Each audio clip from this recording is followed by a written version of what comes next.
Arizona Territory. February 3, 1885. An Apache Indian had been seen on the streets of Tombstone. Ride a car here can peel a buffalo in 5 minutes. And me and Floyd's so fast with a knife, we plumb run out of critters in Wyoming. You're Floyd Rank. Since when does an Indian walk up and talk to a white man? I must know if you are Floyd Rank.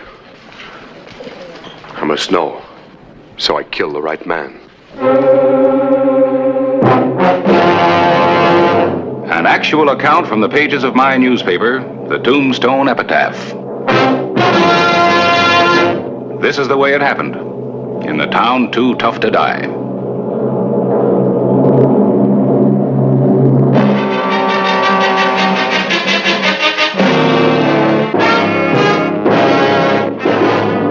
Tombstone Territory.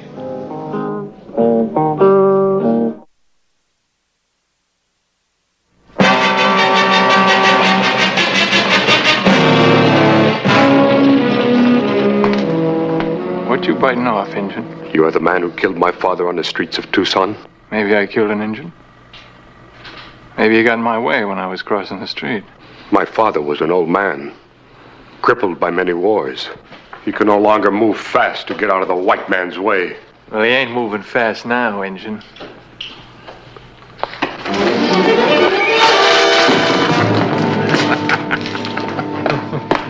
Get the sheriff. Now, this ain't no sheriff's business, it's ours. Say, let me shake your hand. I got to draw it and dropped him before he cocked his gun. But I got me a scalp in Tucson. Wanted my brother to get him one. Somebody get Hollister. Just who are you?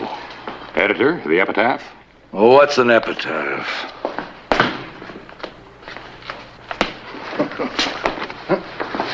Slap him too, Floyd.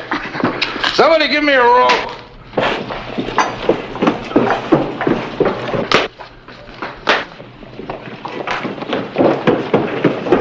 This beam's as good as a tree.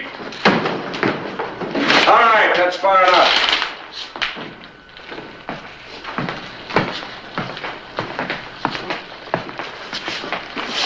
I'll take over from here. We don't need no help, lawman. Maybe I better decide who needs the help. Tried to kill my brother. Drew a gun on me. That's right, Hollister. Another wild Apache. You can't forget when they were all wild, can you, Stallings? Who forgets a family wiped out? Stock driven off. Buildings burned. That was 5 years ago, Rod. Most Apaches are on reservations now. He was roaming the streets with a gun.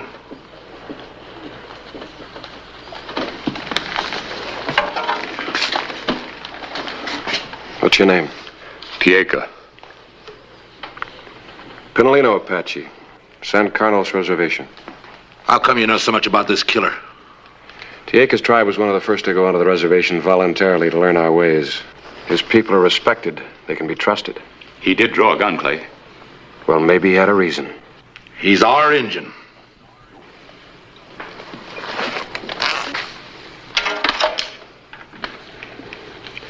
You two come over to the office. I want to talk to you. Well, I ain't never seen nothing like this.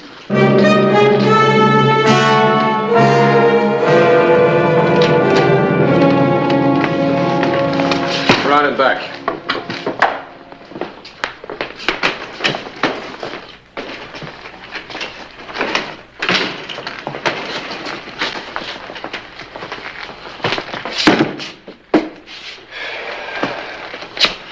All right, Tieca, let's have your side of the story. Why'd you leave the reservation? To kill him. Why? He killed my father. According to the tribal law, it is my sworn duty to avenge his death. Well, I'm sorry to hear about your father, but we've got courts to judge these things. Judgment was passed many generations ago by our wise elders. He killed my father. I must kill him. Dirty savage. I should have killed him when he drew a gun on me. Seems like you've already done your killing. No jury's ever done nothing for killing an Injun. Just keep your redskins out of our way. This isn't the 70s. This is 1885, man. We're supposed to be civilized. We can't continue to kill the red man because he's in the way or different. Looks like you're wasting your time, Harris.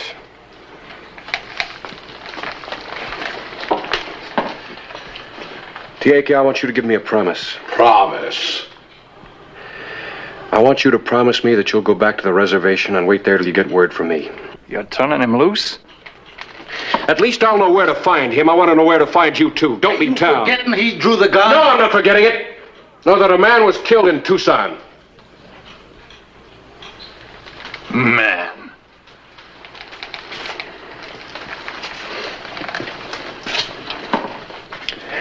Tieke, I'll get all possible information from Tucson. If this man killed your father, I'll see that he's tried for it. I want your promise. I promise. I will return to the reservation. Steve? Yes, sir? See him to the edge of town.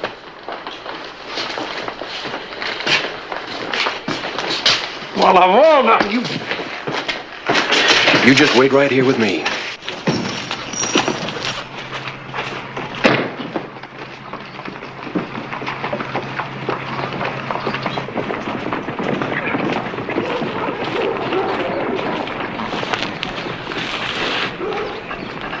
This is my first time off the reservation in many years. I would like to buy my wife some buttons and ribbons. All right, but then I gotta get you out of town. Thank you.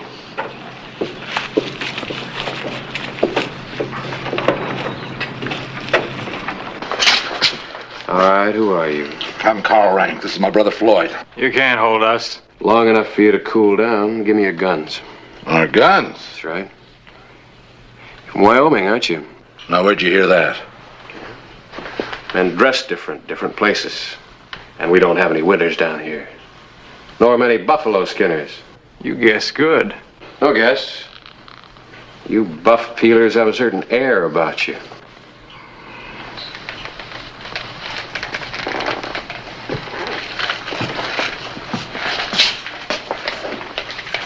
You can go now. But if anything happens to Tieke, I'll know who to look for. What about our guns? Pick him up tomorrow.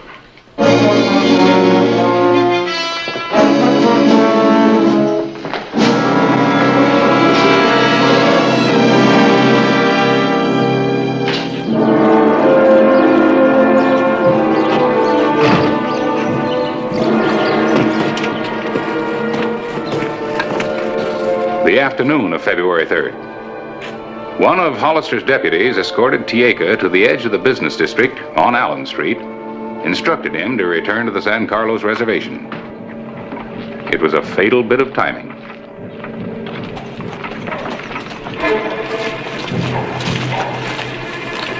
And if we hadn't bumped into the sheriff, me and Carl had ourselves another scalp. But a soul mine. Got $25 for it. I'll see you at the Crystal Palace.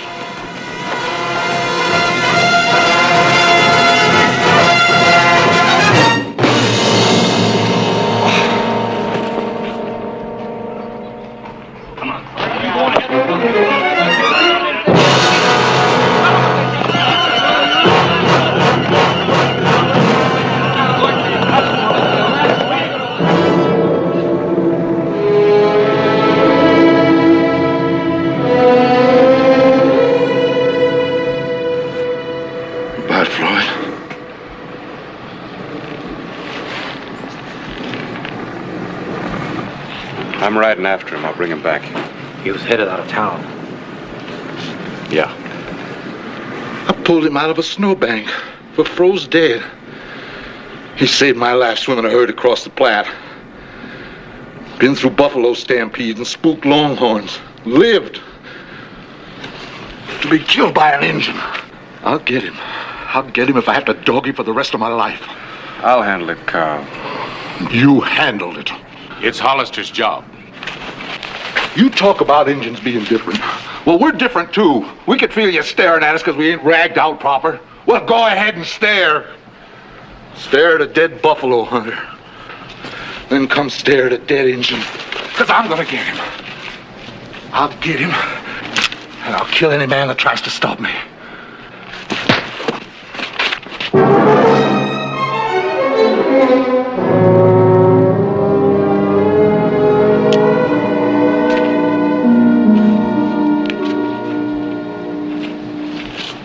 Steve, here, see what you can do for him. Some sheriff took the word of an Indian. Clay Hollister still thought Tieka would keep his word and return to the reservation, unless fear of Tombstone's Indian-hating element would force him to flee.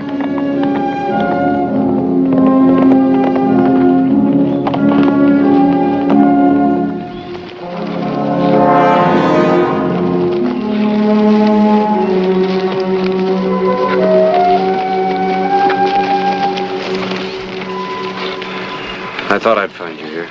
I said I would be here on the reservation. Some people back in Tombstone are going to find this kind of hard to believe. You treated me fairly. This is my wife, Cheetah. Hello, Cheetah. Cheetah does not speak your language. And this is my son, Tayo. Tayo. Floyd Rank died.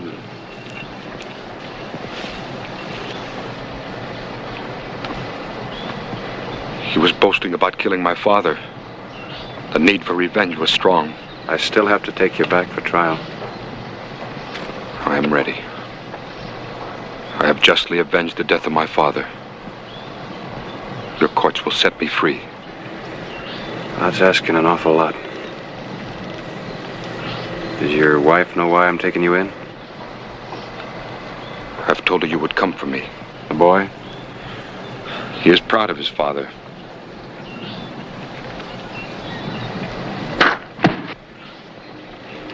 He shoots very well. He shoots like an Apache. And I've taught him some of your words. He will make a good American. I wish to say goodbye to my wife. I'll wait for you over there. Cheetah, Tayo.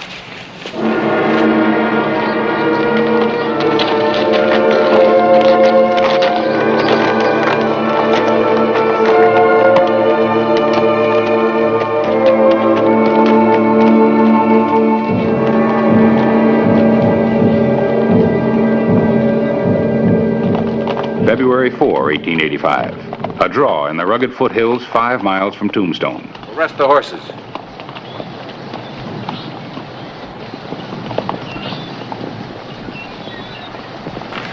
Drink of water? Thank you.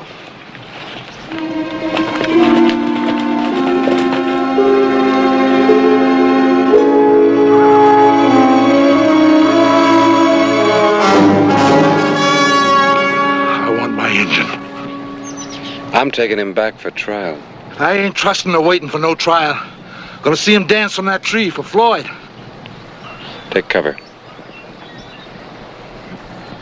You making this your fight? Has been from the beginning, upholding the law. I said I'd kill any man that stood in my way. That's what you said. And you're asking. Stallings?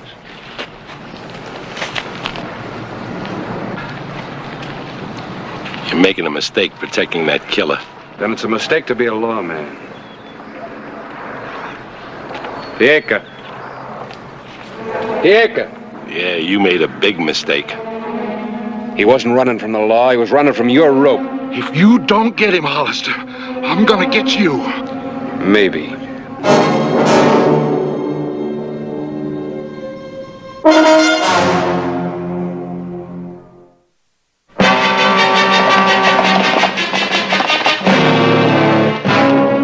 February 10, 1885. A week had passed, and Clay Hollister was no closer to capturing the fugitive Indian.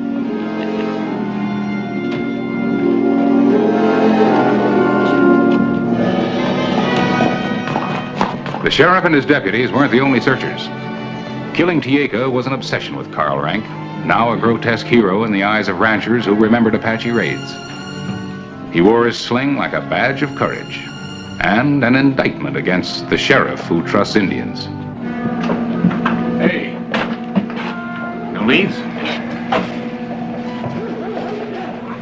Come on inside a minute.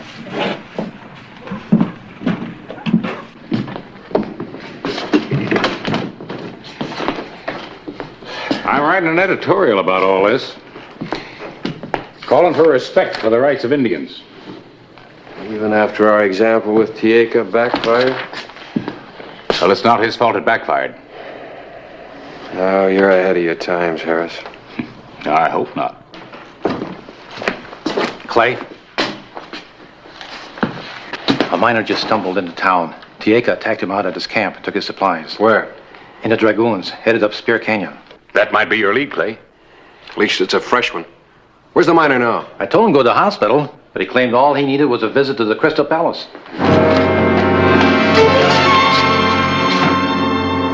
Are you sure that's all? You know the country. Can you find that canyon? Let's go. We just organized a citizens' posse. Yeah, we're gonna do your job for you. You can't stop us from riding out. This time I'm not going to. I'm going to deputize all of you. Deputize us. Everybody get this. I'm the law. You'll take orders from me. It's a real rugged canyon to search. We'll need all hands. Just so you don't lose that engine again, Starman. If we don't get him, I'm gonna get you. You said that before.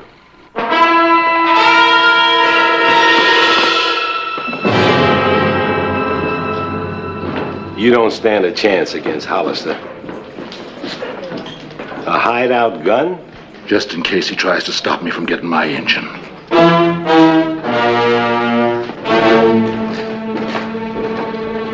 With the incongruous posse of Carl Rank, Stallings, and 2 more Indian haters, Clay Hollister rode to the miners' camp in Spear Canyon. Take care of the horses.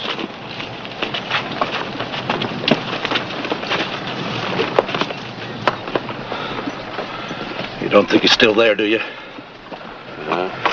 May learn something. Even an engine ain't that dumb. Let's go dig him out of the canyon. I'm running this rank.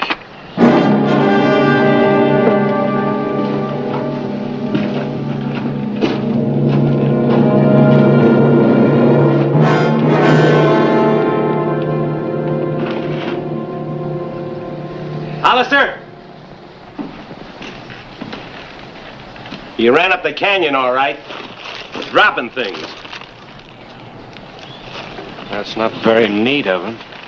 What kind of talk is that? I'd like an Apache to leave a trail. I got an idea Tieka wants us to know where he's hiding. What are we waiting for now? Well, I'd kind of like to know what I'm walking into. Well, let's go flush him out. Hollister! Tieka! You come up for talk. You going? You come up alone, or all will be killed. What's he talking about? He's crazy. I don't think so. You going to fight on the side of that engine? We'll settle our affairs later. Well, we know where he is. We can get him. And he'll get half of you.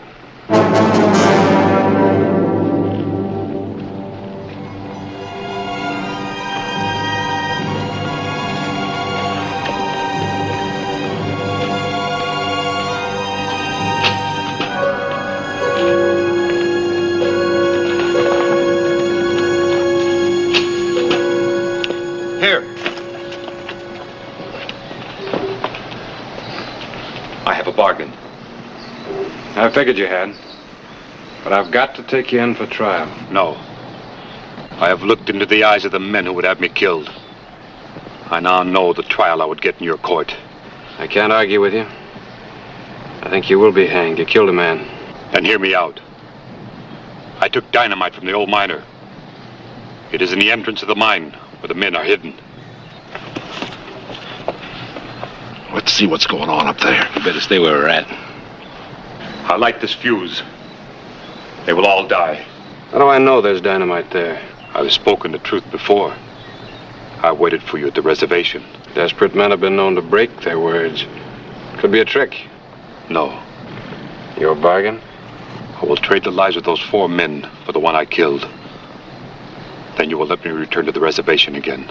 You don't understand. It can't be done. That's true. I do not understand. I will light this fuse. I must continue to kill. Then I have to fight you. No. That is not right. We must not fight each other. We have no choice. Tayo!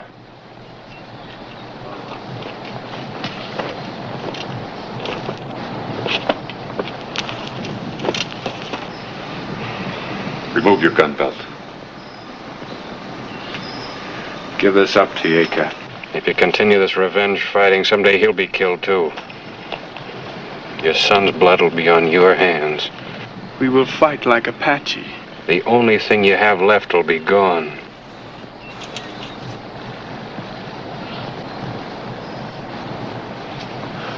You will not fight. You are civilized. Are you coming in with me? No. I will not be hanged and laughed at after death by white men. Their eyes will not pick at me like the beaks of vultures. I have honorably avenged the death of my father. I will die like a warrior. I have to take you in. Do not try. I do not want my bullets to meet your flesh. Goodbye, my son.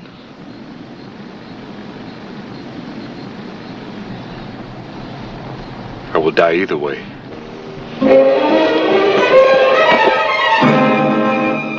Here he comes. Dirty redskin. Shoot him down.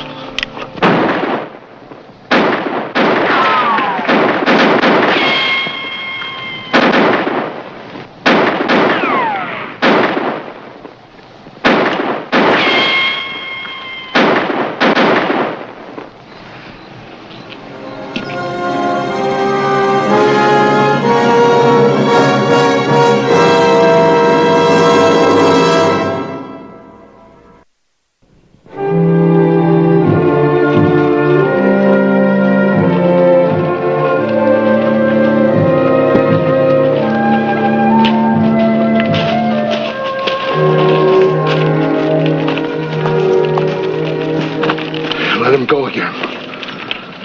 All right, listen to me. We've been listening to you. Why didn't you kill that savage when you had the chance? Just who is the savage, Rank? You and your brother? This Indian hater Stallings? You can't call my dead brother no savage. Don't try to draw on me, Carl. You just did. It's getting to be a habit with you. Yeah. He has a right, Hollister. You should have killed the Injun. He could have got one of us. He could have got all of you.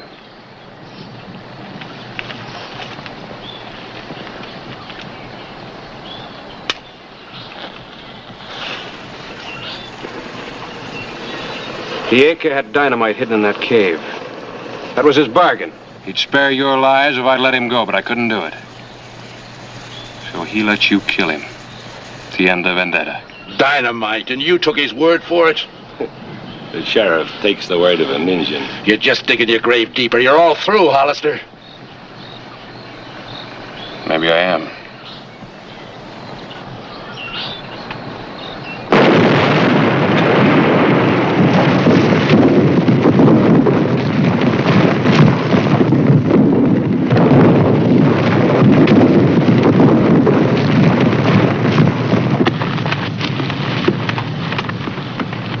Well, we better be getting back. You tell him what he did. Maybe it'll help things for Tayu and the others.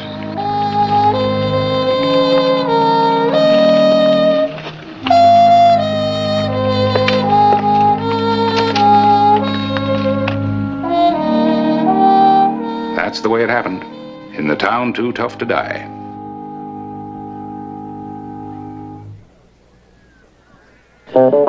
Whistle me up a memory, whistle me back where I wanna be, whistle a tune that'll carry me to Tombstone territory.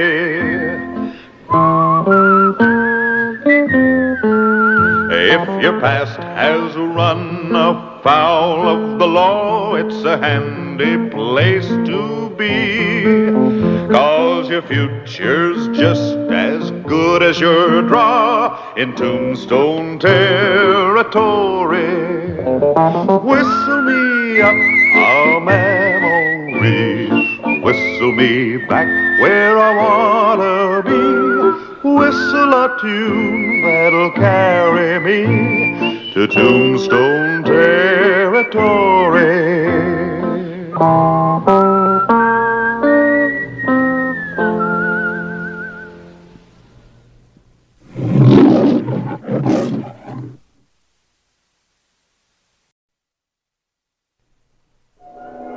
Tombstone, Arizona Territory, August 15, 1884.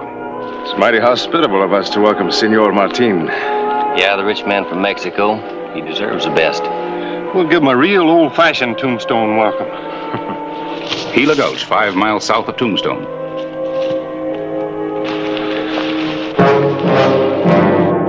Wait till I get off the first shot. Sure, Crandall.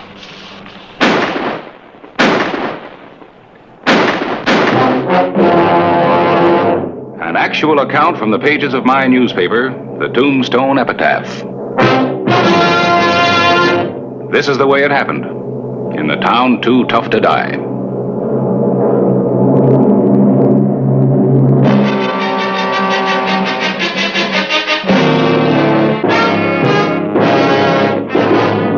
Tombstone Territory.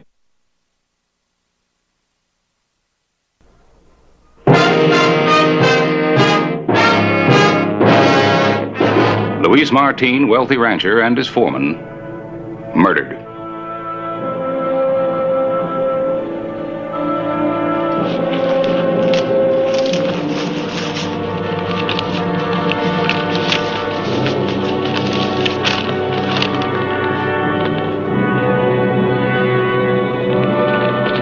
Jim Edwards, son of a local photographer, was the only witness.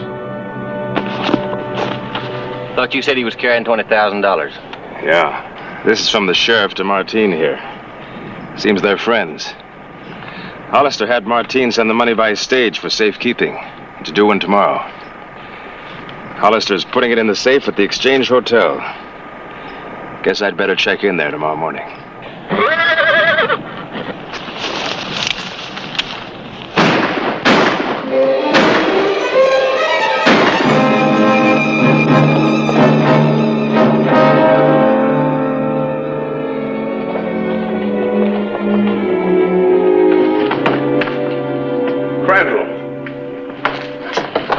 Good morning, Mr. Hollister. What are you doing in town? Any law against the rancher coming in for supplies? Depends on what you mean by supplies. Every time you come into town, there's either a robbery or a murder. Coincidence. I'm not going to argue with you, Crandall. If I were you, I'd get back to my ranch fast. But you're not me, Hollister. I can take care of my own affairs, thank you. Your luck's overdue to change. Push it if you want to. Push it real hard.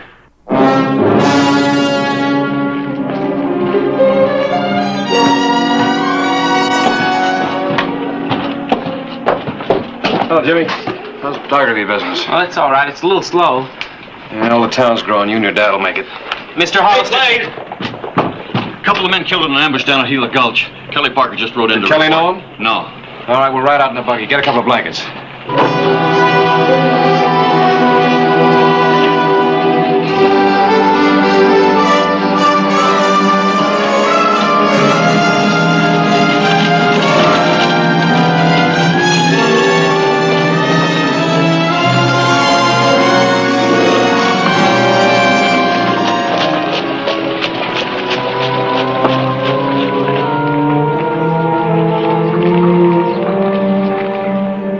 Hi, Pa.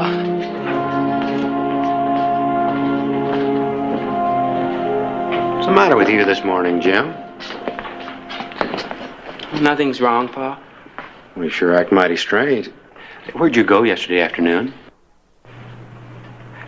For a ride? Jim, I wish you'd stick around and help me with the business. Time's money. If time's money, why is it I never have a nickel? Well, we need every cent to send you to college.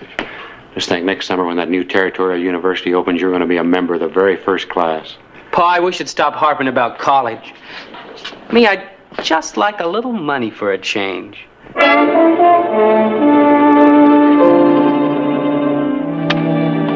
You think Crandall did it? I'll find out. Yeah. Yeah. Remember that Aztec ring that Luis was so fond of? Well, somebody took it. We're gonna make a call on Crandall first thing we hit town.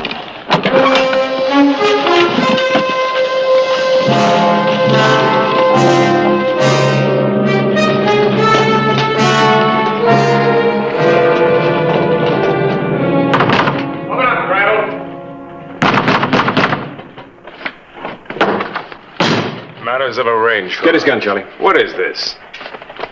No gun. It's in the dresser, top left-hand drawer.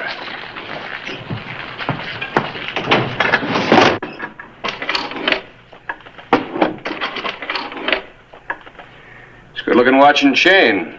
I like it. You're fond of fancy jewelry, aren't you? I like jewelry. Where were you yesterday? Out at my place. Comes my hands will swear to. I'll check it.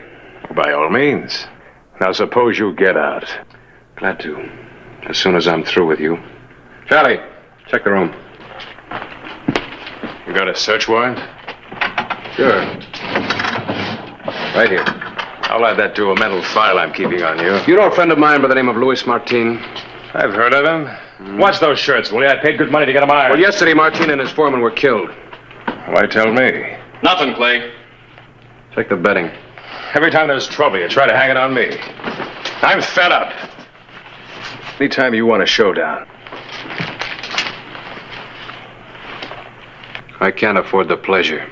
It's my job to put you behind bars. There's nothing here, Clay. All right, come on.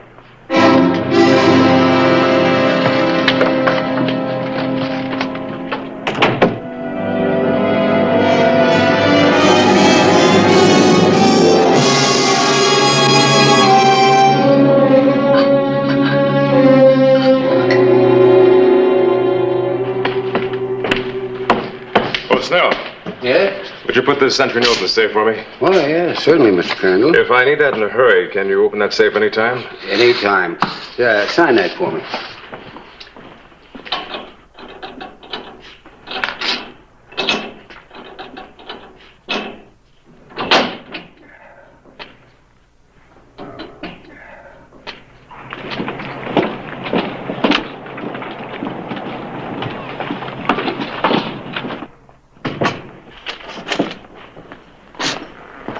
Morning. Say, haven't I seen you someplace? Maybe. Good morning. Is there something we can do for you? Her name's Crandall. My, lady friend's been after me to get some pictures made. Oh, a portrait, Mr. Crandall? Maybe a head and shoulders. I was thinking of something full length, so she can see all of me. Won't you step this way, Mr. Crandall? Jim! Parlor setting's very popular. Reminds folks of home. I wanted something with real flash. Well, I can give you a garden background. Garden? You know, with a fountain, summer house, weeping willows. I'll, settle for the parlor. Well, if you'll just sit there, Mr. Crandall. Jim? Oh. Come. Could you put your head back here, please?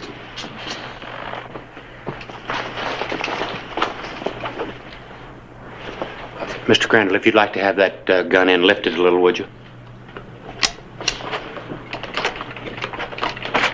You hear the news? What news? 2 men, dry gulls, just south of town. Must have been after I was there. I didn't see a thing. Well, you're lucky. Whoever did won't want any witnesses. Robbery? Well, that's the usual reason. Money's handy stuff to have around. I wouldn't know. I never see enough of it. Mr. Crandall, put your head back in the brace.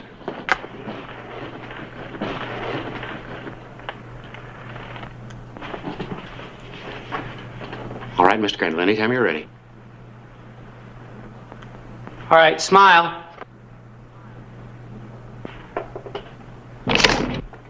Good. Now, you're entitled to another pose, Mr. Crandall. One's enough. Is a 10 the smallest you have? That's right. Just a minute. Do you always carry that much money? When I run out, I get some more. Anytime you're interested in real money, look me up. I'm interested right now. I'm staying at the Exchange Hotel. What about your change? Bring it to the hotel.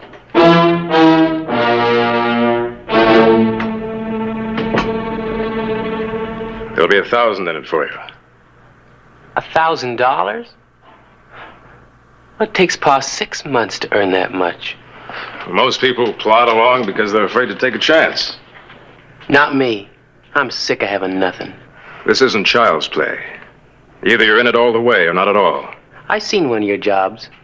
I know what to expect. All right. You meet me here at 2 o'clock this afternoon. No later. And bring a gun.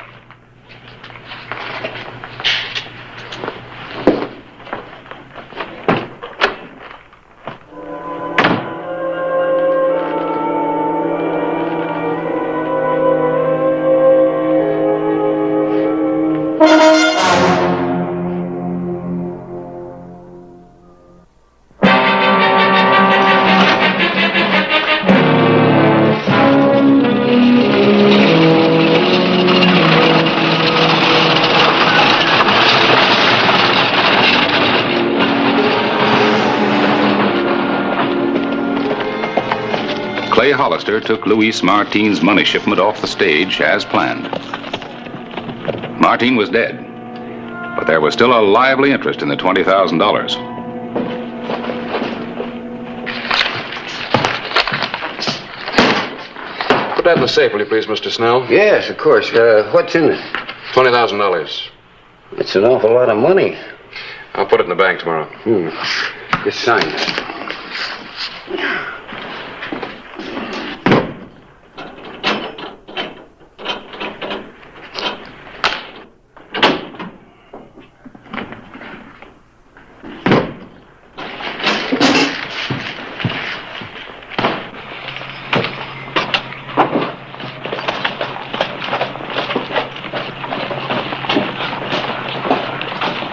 Oh, Snell, that money I left with you, I want to pick it up now. Yes. Yes, of course.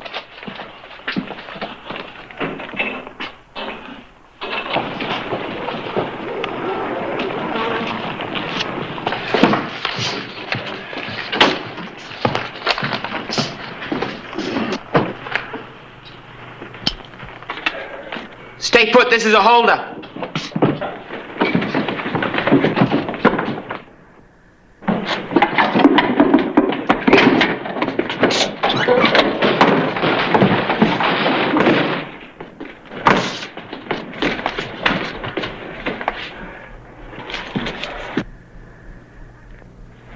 Don't touch it!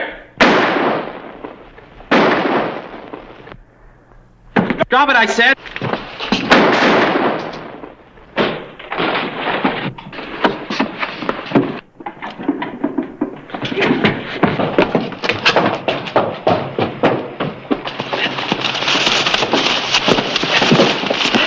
Lock him up, Charlie.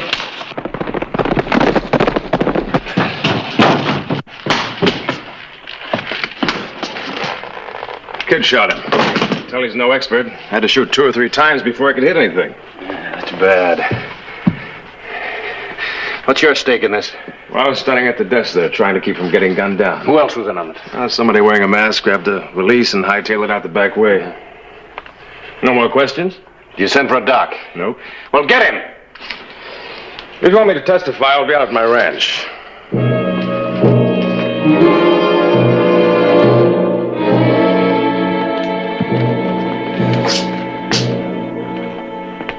Well, hello, Hollister. I thought you were Jim. I'm sorry, Mr. Edwards, but Jim's in jail on a robbery charge. Jim's in jail? Yes, sir. He's part of a gang that held up the Exchange Hotel, robbed him of $20,000. Are you sure? I mean, did you see him? I know it's hard for you to believe. It always is for parents. But why would he do it? Why? Money. The rest of the gang got away clean. What gang? Jim refuses to name anybody, sir. Well, somebody must have seen him. What'd the clerk say?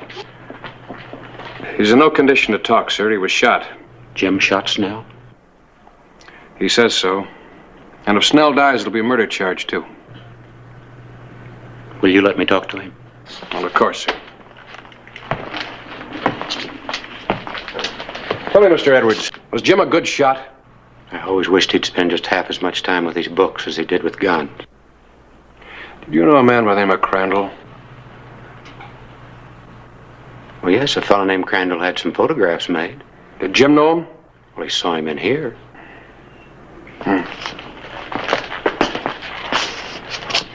I'll keep you posted about Snell.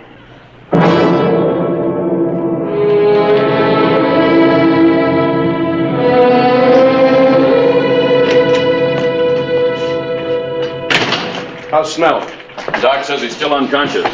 Yeah, you better check again. Shouldn't take a good shot 3 times to get his man, should it, Charlie? 3 shots? Yeah. Jimmy's gun was fired 3 times. Oh, well, it being his first crime and all, he could have been nervous. Well, Crandall wasn't nervous, standing right there by the desk. I got an idea Mr. Edwards isn't telling everything he knows about Crandall. Take care of things.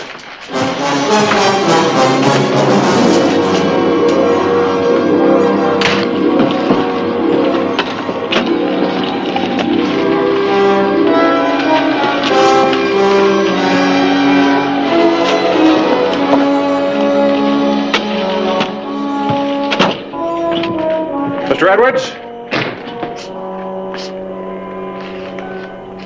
Mr. Edwards!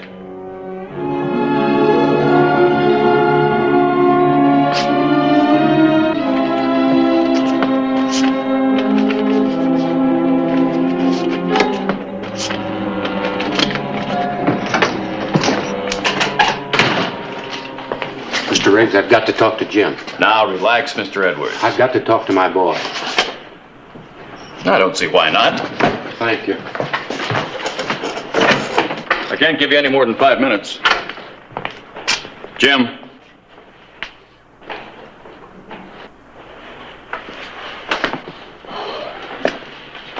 Thank you. Jim, this is all my fault. No. I wanted easy money. Jim, did you shoot Snell? Well, the only thing I figure, a bullet ricocheted. But maybe if you tell Hollister who the others were, he might make it easier on you. I can't do that, Pa. Jim, outlaws don't deserve your loyalty. It's no use. Then you'll go to prison. Jim, they say that penitentiary at Yuma's like a living death. Do you know if Snell dies, you might hang?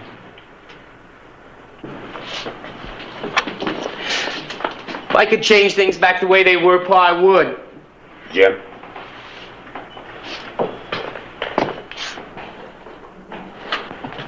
Jim, get out of the territory. You can make a new start. Now I'll get Riggs to open the door. And his horse is outside at the hitching rail. Mr. Riggs! Yes, Mr. Edwards? Unlock the door. Now, just a minute. Please, Mr. Riggs. Don't make a murderer out of me, too. Open the door.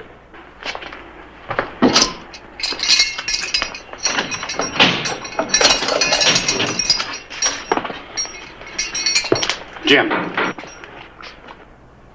You'll be hearing from me. Don't move.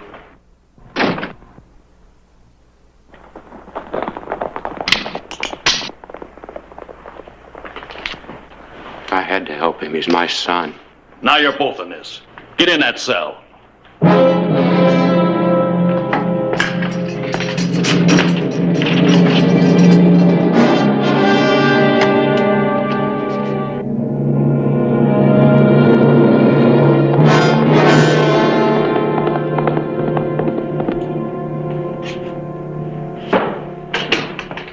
Clay. Crandall's made his mistake, Charlie. Clay. What's the matter with you?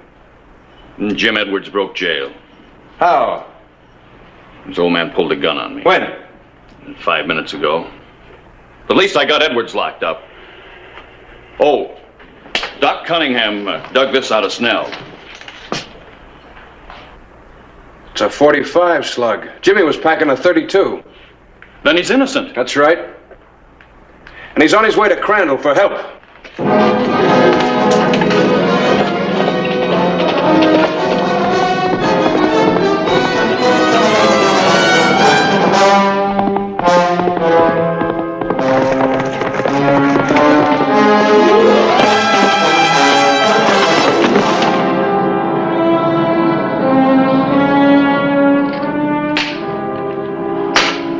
What you got? I got 2 pair, queens and 10. It's yours. I ain't expecting nobody, are you? No, take a look.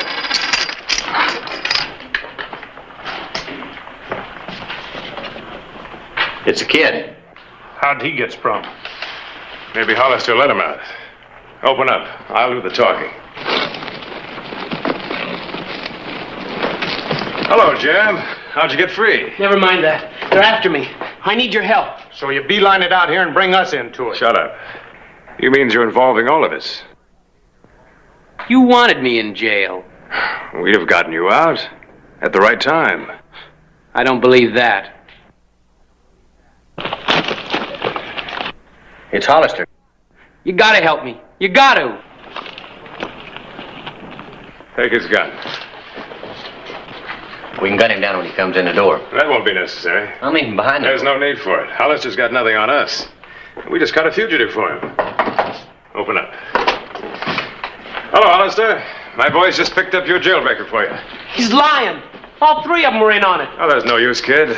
Hollister's got your number. You gotta believe me. Crandall promised me 1,000. That's enough. Get over there by the fireplace where I can keep an eye on you. One good turn deserves another, Crandall. Saw the kid's father and brought your picture. Oh, yes, my picture. You look all duded up.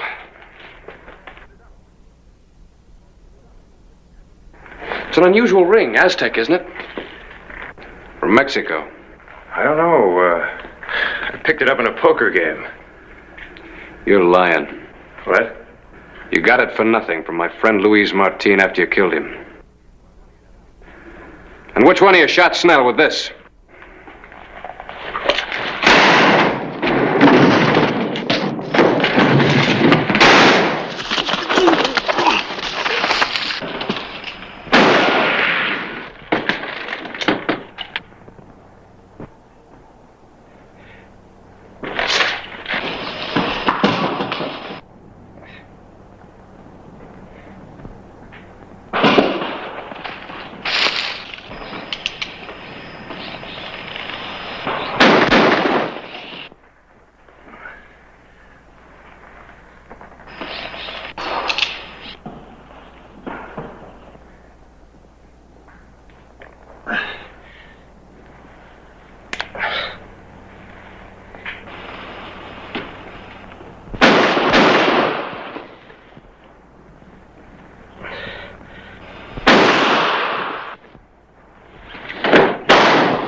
How you doing, Crandall? Great. I'll help you get him back to town. I'll give you my word. I believe you, kid. This time I got a charge that'll stick against you. Don't bet on it, Hollister. If there's a loophole, I'll find it. Any loop you find will be around your neck.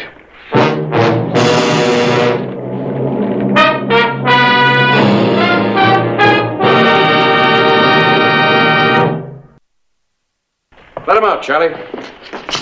I think you'll be glad to hear that Snell's going to live. That's good news. What about Jim? I'm afraid Jim will still have to face trial for his part in the robbery. Well, you got the money back. Under the circumstances, I don't think the judge will be too rough on you.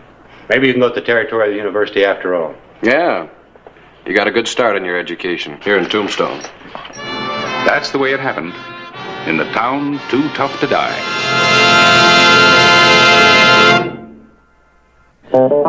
Whistle me up a memory, whistle me back where I wanna be, whistle a tune that'll carry me to Tombstone territory.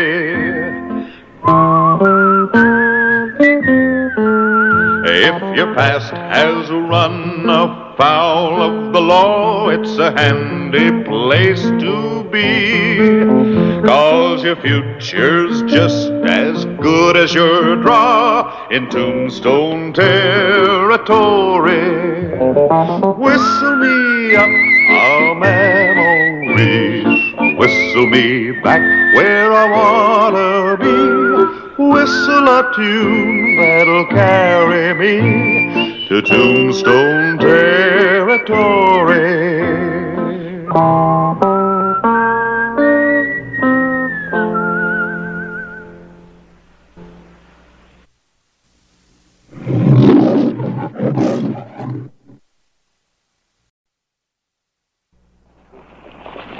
Tombstone, Arizona Territory, December 9, 1882.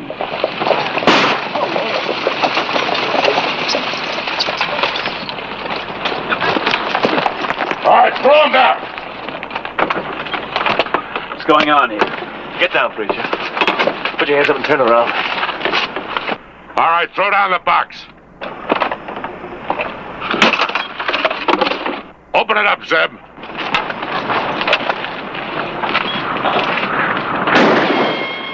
See what else they're carrying.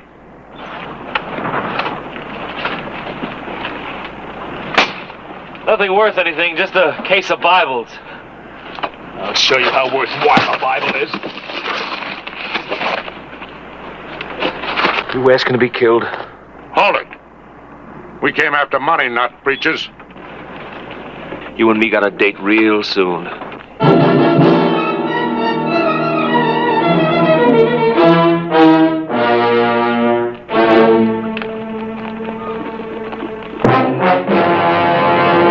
An actual account from the pages of my newspaper, the Tombstone Epitaph.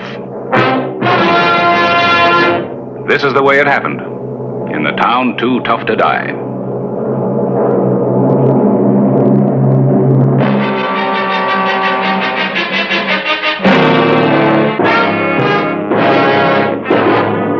Tombstone territory.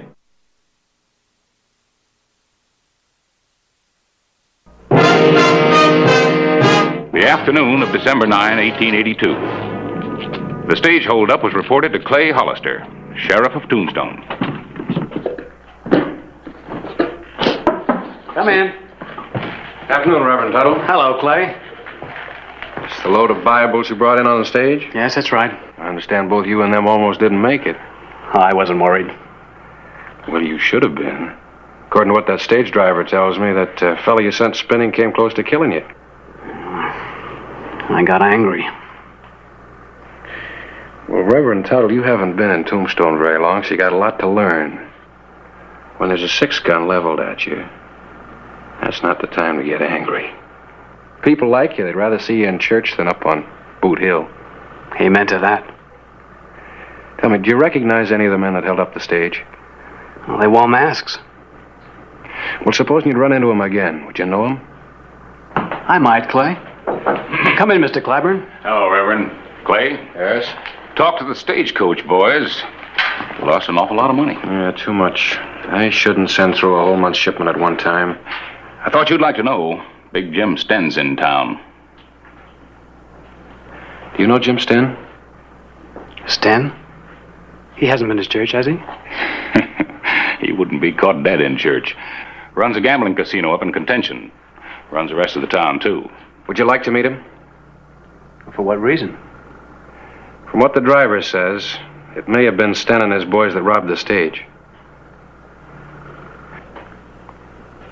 Where can I find him, Harris? I saw him walk past the Epitaph. toward the Crystal Palace. All right, I'll see you later. Reverend?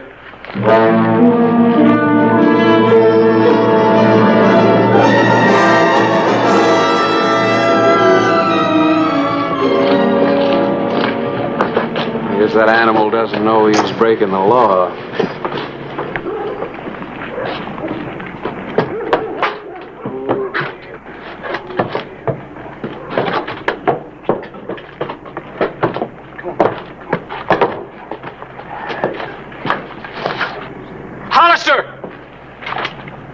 No need to draw, Sheriff.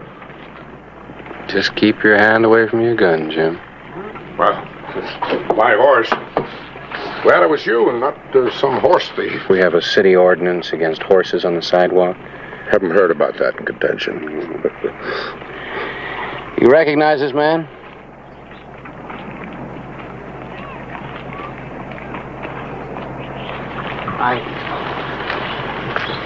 Is this Mr. Sten? That's right, Reverend. Jim Sten. How could the preacher recognize me? Haven't been in Tombstone in weeks. No preacher's been in contention for years. Is this one of the hold-up men? One of them, the boss, had the same voice, same build. Where were you this morning, Jim? In contention, my establishment. Anybody can verify that? Sure, you know how popular it is. Well, Reverend? He could be one of the men who held up the stage, yes. Oh? Well, in a court of law, could be isn't strong enough. You've got to be sure beyond a reasonable doubt. How can I be? The masks. Mr. Sten, would you swear on the Bible that you weren't there? Haven't been near a Bible since I was a kid. During the hold-up, somebody called out the name of your hired gun, Zeb. More than one Zeb. Where was he this morning? I'm not my brother's keeper. Isn't that what you'd say, Reverend? It's what Cain said. It's not what I would say. Mm-hmm. Am I under arrest? Haven't decided yet. I want the stage driver to have a good look at you. Are you joking, Hollister? You can't build a case around the identification of a masked man. They'd laugh you out of court. Clear out of town. I'll know where to find you. Sure. Reverend, that's my Bible.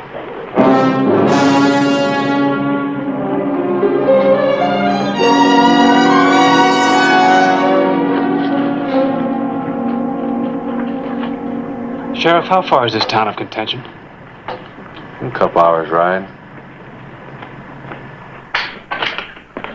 Good morning. Oh, good morning. Well, good morning, Reverend. They told me in the office I'd find you here. I'd like to put a notice in the epitaph. Why, sure. What is it? Reverend Weeks will be conducting services in the Tombstone Church this Sunday. I'll be preaching elsewhere. Where's elsewhere? Contention. Contention? Well, what for? I learned those men up there haven't observed the Sabbath in years. Well, in a little while longer isn't going to hurt him any. Look, Reverend, take my advice and stay out of contention. You'd be safer preaching to a pack of rattlesnakes. Clay's right, Reverend. That's no place for you. Gentlemen, I'm not concerned with my safety. What's the matter? Isn't there enough work to be done right here in Tombstone? Sheriff, I wouldn't think of telling you how to do your job. And part of my job is keeping people from getting their heads blown off. I have to go where I think I'm needed most. Good day, gentlemen.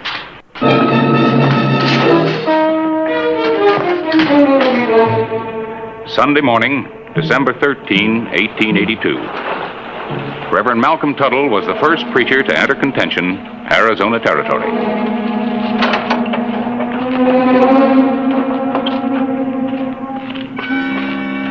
Good morning. What's the matter? You lost your road, mister? No, I don't think so. Where can I find Jim Sten? That's his place over there. Thank you.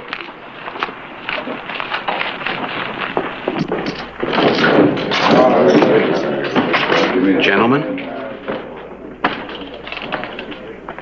is this a fit activity for Sunday morning?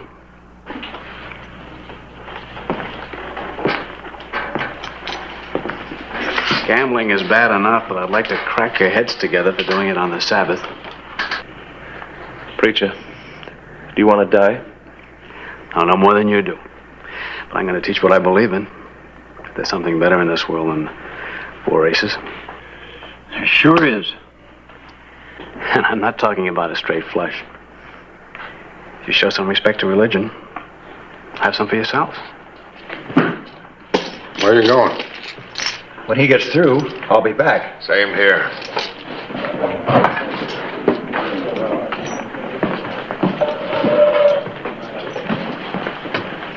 You got a grudge against me? Grudge? Accusing me of robbing a stage and breaking up my poker game? I've got other feelings about you, Mr. Sten. But no grudge. Preacher, I've had enough of you. I'm just starting. You're all finished. You know, I've never killed a preacher before, and I'm beginning to wonder what it's going to feel like. You better get out. And stay out. I'll be back. There's going to be a church in this town.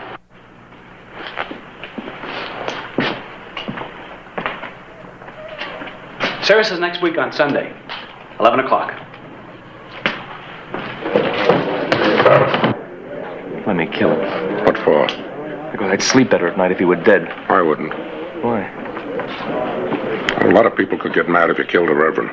Reverend? Who cares what he is? Shut up. You know, he knows that it was us that robbed the stage. You can't prove it. Not today. But maybe tomorrow we can.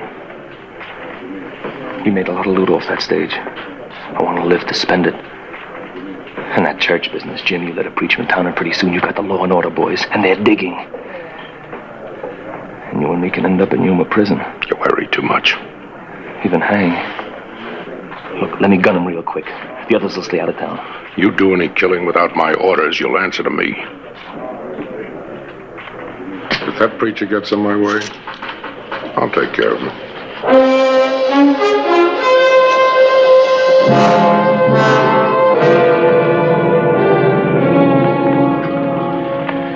Hope you don't mind my printing that. No, truth's the truth.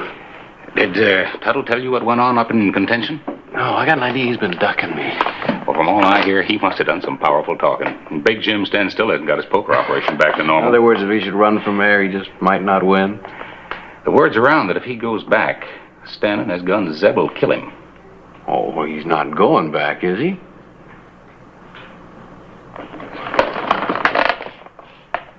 I'm beginning to think there's something funny about the Reverend Tuttle. Maybe we just don't understand religion. It's people. Maybe there's something between him and Sten. Or like what? I'm going to find out.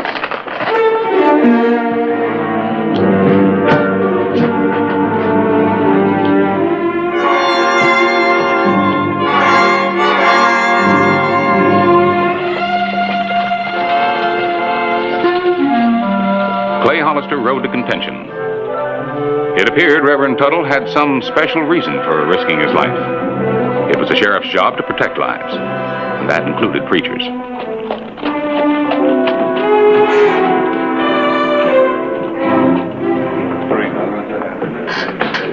Dealer takes 2. Bet 5. It's 10 better. Call. Aces. I had 3 kings. Hardly worth it. Go buy yourself something. I understand you've been making some hard threats against the Reverend. You're out of your territory, Sheriff.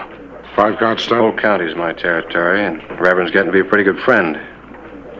You do anything to harm him, you'll answer to me. You keep that meddling missionary out of my way. Meddling missionary. He seems to have some special reason for wanting to come up here. You got any idea what it is? He wants to wreck my business. Why do you think it's special, Mr. Law? I'll ask the questions. Well, ask him some other time. I'm trying to run a game, and it's getting harder to do. Yeah, this place should be full. Can't even build up a pot. Well, maybe it isn't the Reverend's fault that business has fallen off. Could be other things. Like, for instance, the dealer pulling cards off the bottom of the deck. You calling me a cheat? I'm suggesting these boys watch you a little more closely.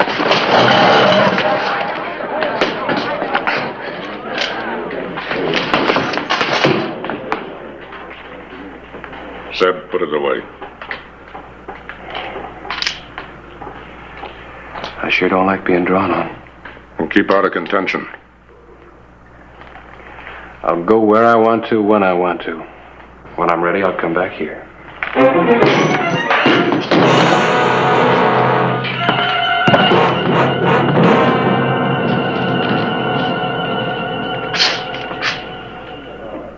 Well, it looks like I'll have to kill him, too.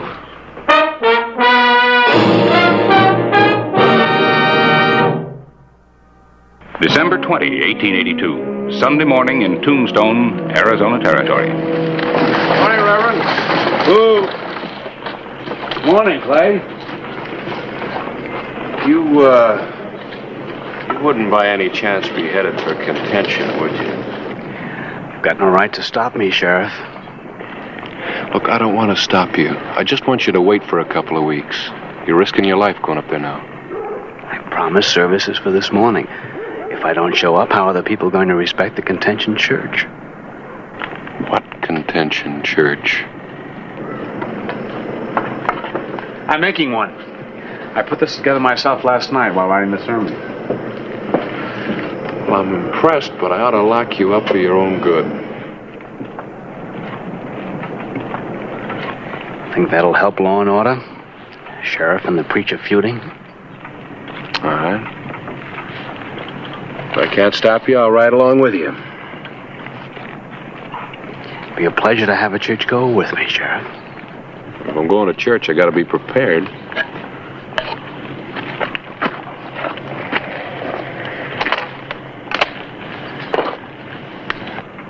The church is a place for peace. Aim to keep it that way.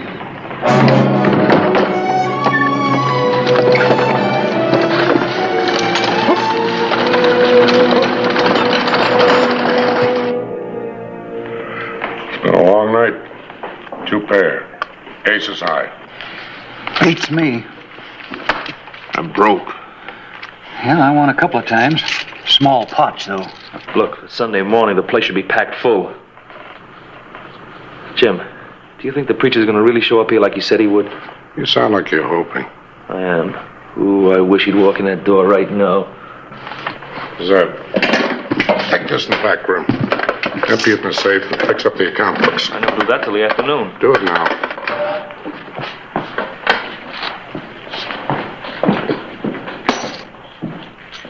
Zeb's the top gun. Why don't you let him have his way? Let him shoot up the preacher.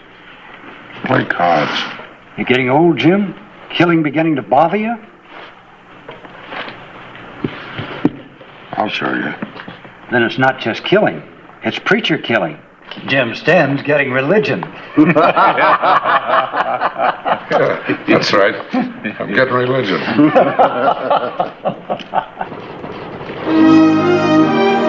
11 o'clock, December 20, 1882.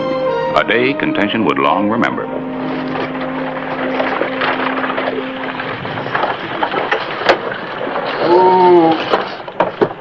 Well, there it is. All we have to do now is get ready. Couldn't have got yourself much closer to Sten's place. You put up your cross, I'll keep watch.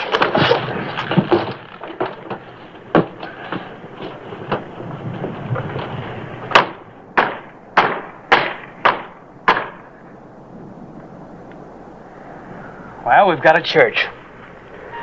Now all we have to do is get it open.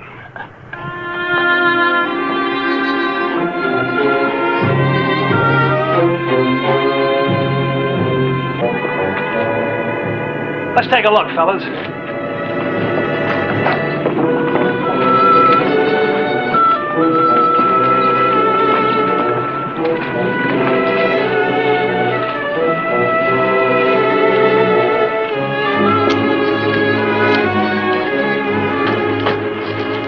Time for services.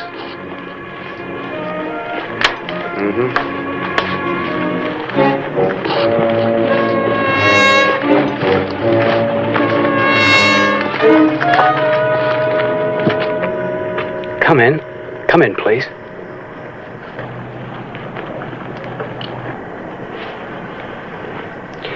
The sheriff is here for services, just like you are.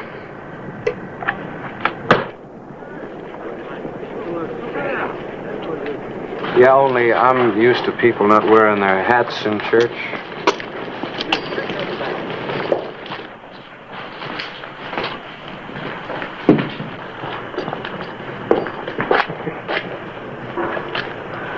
Not me, mister.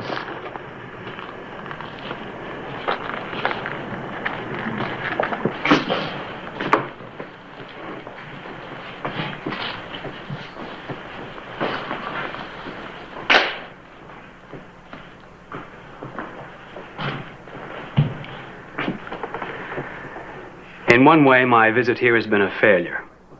In other ways, it has been a success. Let us start with a hymn, please.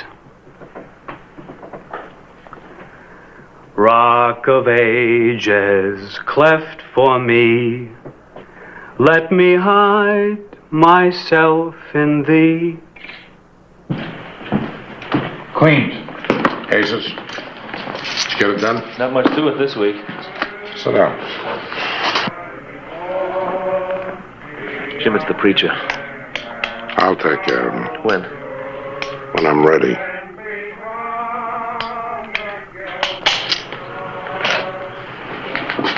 What's wrong with you, Stan? You're stalling.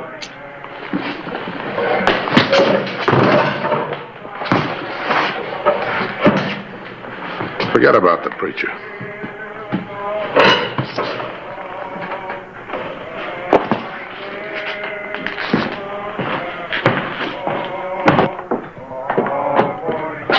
Tough gun. You're a real tough guy. Don't push me. The preacher calls Sten's bluff. First thing you know, this will be a law and order You town. call Stan's bluff, I didn't call mine. You talk big. I'll gun that preacher down. What about Sten? And if he gets in my way, I'll have to take care of him, too.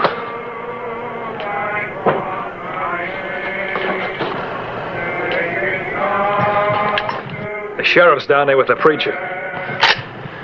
That doesn't change a thing.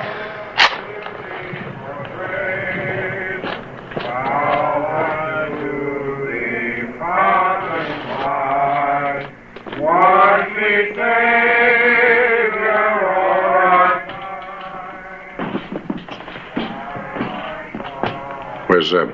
I really think he's going to kill that preacher.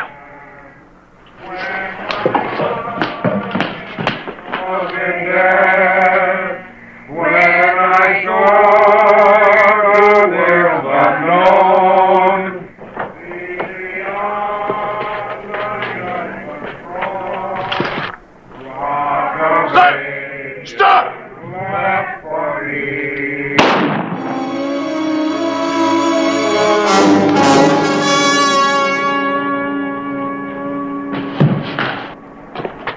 Drop it, Zeb.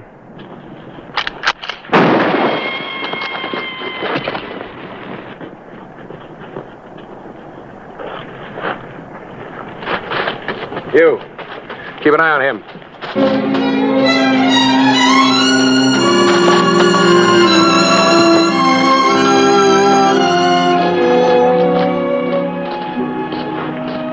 Is he bad?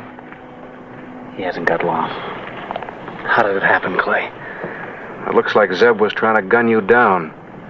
Jim must have tried to stop him. So Jim Sten got his, fighting for a preacher.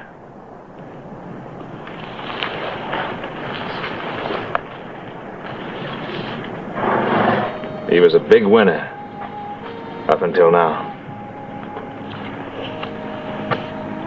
You all right? Jim, you shouldn't have done it.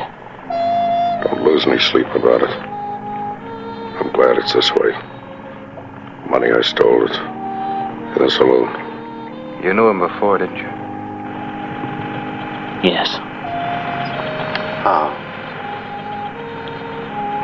Church. Take me in the church. Go ahead, Reverend. I can wait for my answers. He can't.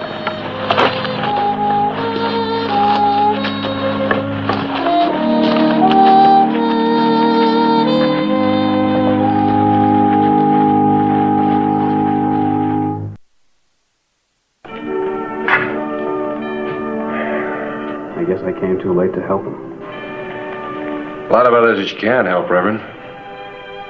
Yes, I know. I was praying I could do something for him. He sure did go to a lot of trouble.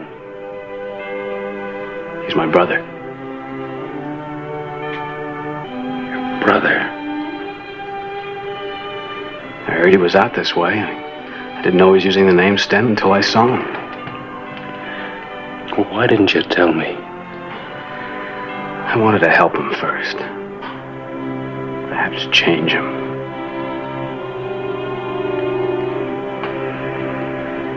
You did.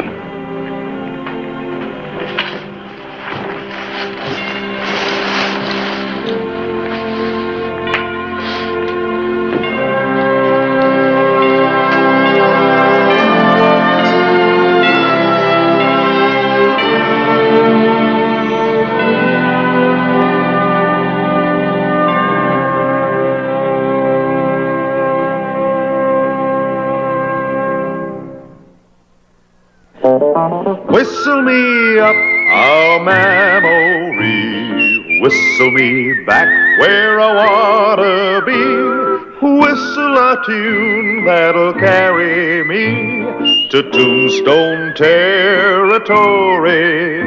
If your past has run afoul of the law, it's a handy place to be, 'cause your future's just as good as your draw in Tombstone territory.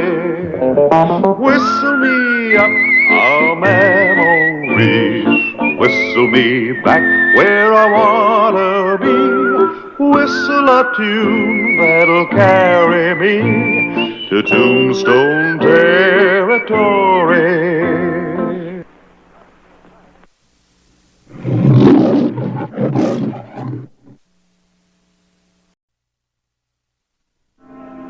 Tombstone, Arizona Territory, June 18, 1885.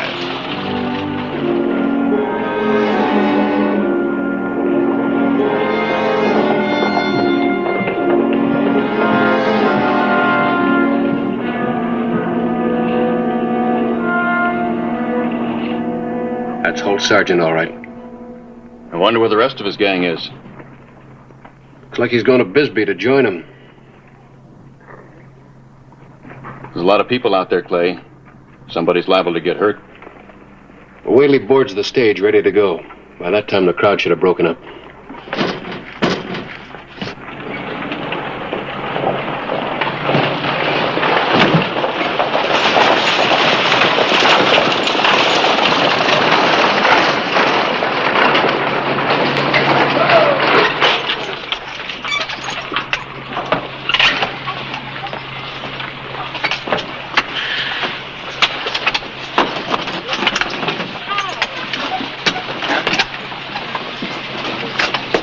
Hello, Jet. Hello, Pa.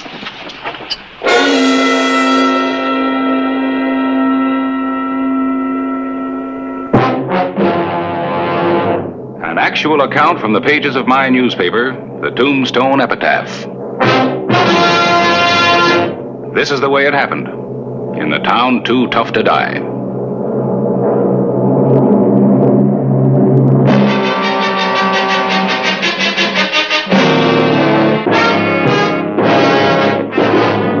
Tombstone territory.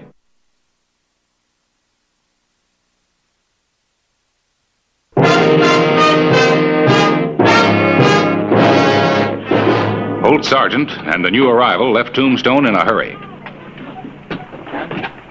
Clay Hollister and Deputy Charlie Riggs were amazed to discover that one of the territory's most notorious outlaws was the father of a teenage son. The sheriff decided to follow Sergeant.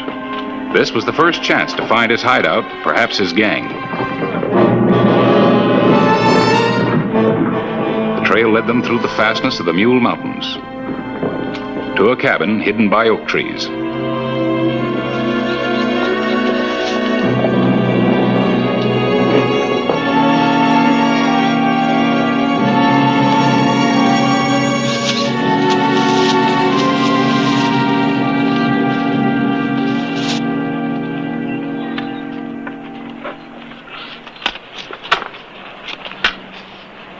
Makes sense bringing him up here. I told you, his ma died. Yeah, we might use him as a lookout. I can see he don't know nothing about guns. I'll learn to shoot. And ride, too. I can take care of myself.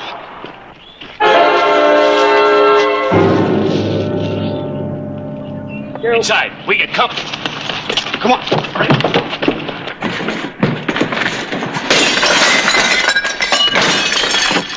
Behind the wall. I told you not to meet that stage.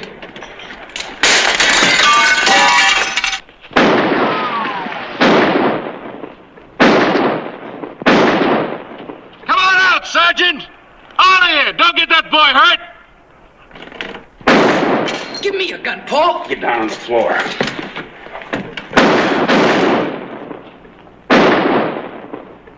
Go on around back.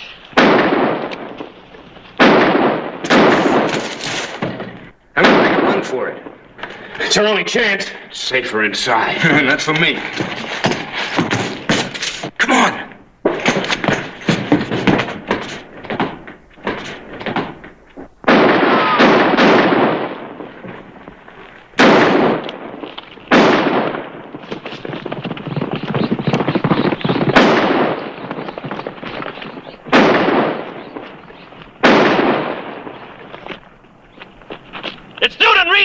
They got away!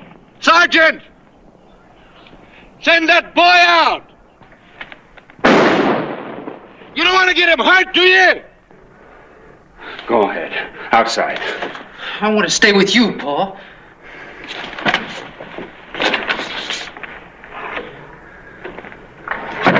You heard me.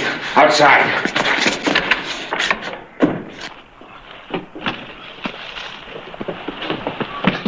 Get out of the way!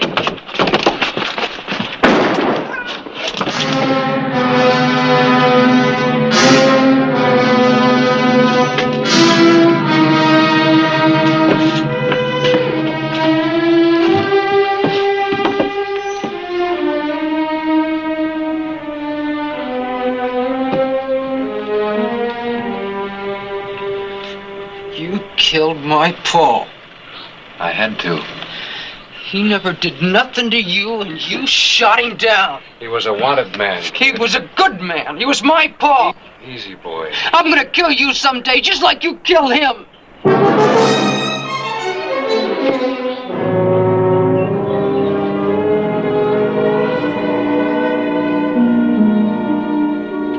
Stand up, boy.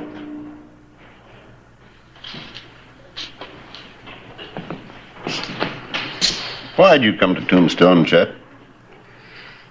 When Ma died, my Pa sent for me. Did you know that your father was an outlaw? I read about him in the papers. Yet you came here anyway. Why not? He had more nerve than any man in Arizona. It said so in the papers. There's a better use for courage, boy, than robbing, stealing, and murdering. My Pa wasn't afraid of nobody. And neither am I. Afraid's no use, Sheriff. Looks like this boy's heading for trouble. Need somebody to set him straight about things. If he isn't helped now, we'll have another gun hand in Tombstone. We got enough of those already. But that's not your responsibility. I don't want no help from him. What do you suggest doing? Get him a job first thing. I think you're right. Work never hurt anybody, and sometimes it keeps him out of trouble.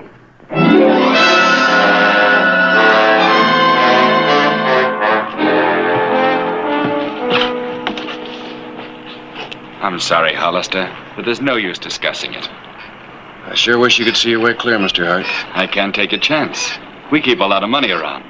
His father's friends are still on the loose. Well, thanks anyway.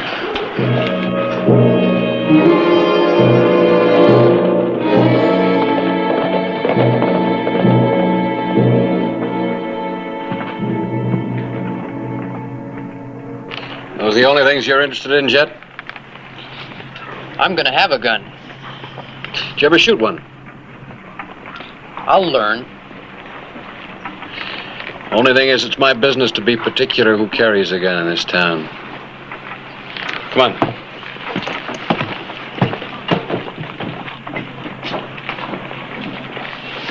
I could use another hand, all right, but taking on an outlaw's kid, I don't know. Did you ever stop to think what had happened, Ed, if people held that against the kid all his life? That ain't my responsibility. That's everybody's responsibility. Well, couldn't pay him much. That's not important for now. Jet? Jet?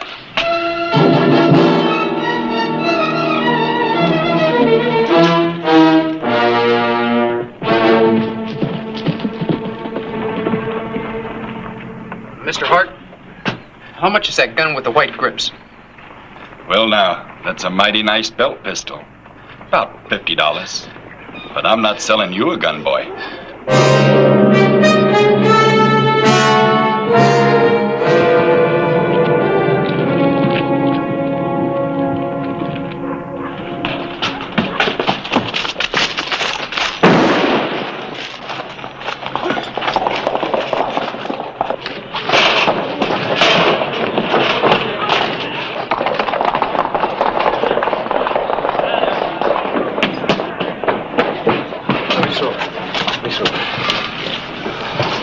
They got away with 2,000.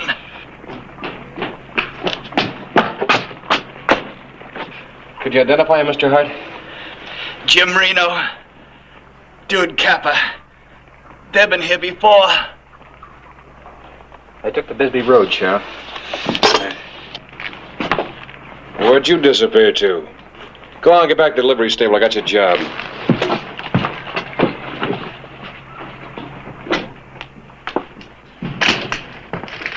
Oh, Charlie. Any luck, Clay? Like the earth opened up and swallowed him. I got telegrams off. Every peace officer in the territory's on the lookout. Thanks, Charlie. I lost him when they left that Bisbee Road. Mr. Hart died. I want a 20-minute posse ready to go at daylight. Clay, I think you should know what they're saying around town. What are they saying around town? Well, that the boy tipped off Reno and Capper and acted as lookout. No. He was there. Right in front of the store. Dozens of people saw him. Jet was with me at Brady's livery stable. I got him a job and then he disappeared. Where'd he go? Charlie, I don't know, but he wasn't gone long enough to... I warned you. You warned me what? I'd have had my head examined, let you talk me into hiring that boy. What happened, Ed? I'll tell you what happened. Jet Sergeant stole a gun and one of my best horses and lit out to join his friends. A gun? Had it by my cash drawer. What surprises me is he didn't take the money. Had over $100 in that drawer. All right, Ed, I'm responsible for your hiring the kid. I'll make it up to you for the horse and the gun. Everybody warned you, Hollister. Like father, like son. All right. Where you going, Clay? You better be going to catch that young criminal. I'm going to catch him before he becomes a criminal. There's still time.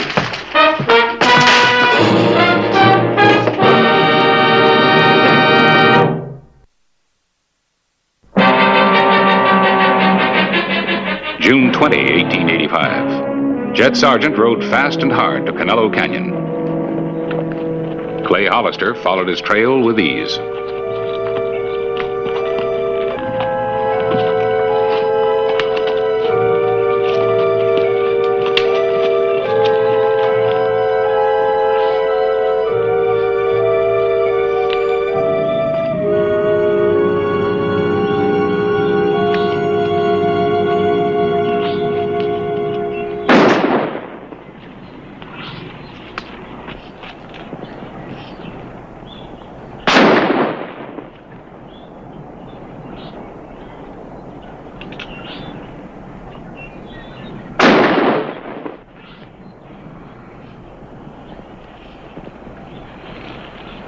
Nice looking gun. Let me have it. Belongs to Ed Brady, doesn't it?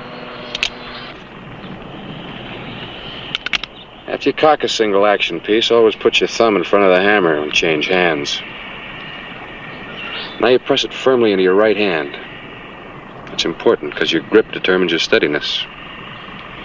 Now all you got to worry about is the trigger squeeze. That's most important of all. You got to squeeze them off nice and easy. Don't pull. You pull yourself right off the target. You're being real helpful. Main thing's practice. Takes time to learn to shoot good. But a boy's kind of like a gun. Go off half-cocked, you can't hit the side of a barn. I won't go off half-cocked. I'm going to practice till I can shoot just as good as you, Mr. Hollister. And maybe better. Well, like I said, that takes time. You're not going to have much in jail for stealing. Well, I'm going to be just like my pa. End up the same way? He was doing all right. Outside the law. Getting things without working for him. Just like you got this gun. Come on. I got work to do.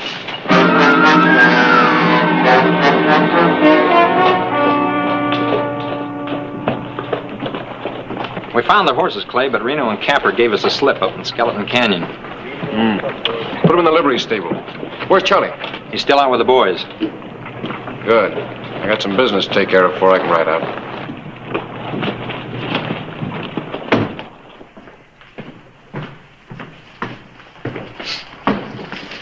Your Honor, I'd like to get this over with so I can get back to my business. Just hold your horses, Mr. Brady. Now, if we can get down to cases... Sit down, Ed. I'm conducting this hearing. Yes, sir. Judge Sargent, you'll stand up and face the court. Very serious charge has been lodged against you. Mr. Brady claims you robbed him of a gun and a valuable horse. Worth at least $200. Your Honor, I'd like to ask Ed a couple questions, if I may, please. Go ahead. Ed, as I understand it, you claim to have lost a gun and a horse, right? You know I did. But I returned them both to you.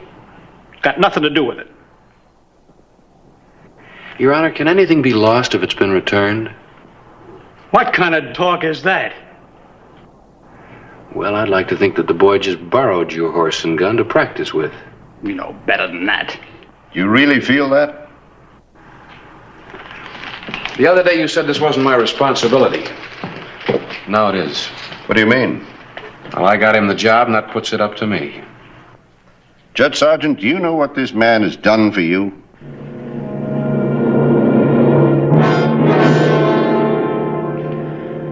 I know all right. I hope you do. I'm going to suspend sentence and put you on probation. If the sheriff has confidence in you, I suppose I should too.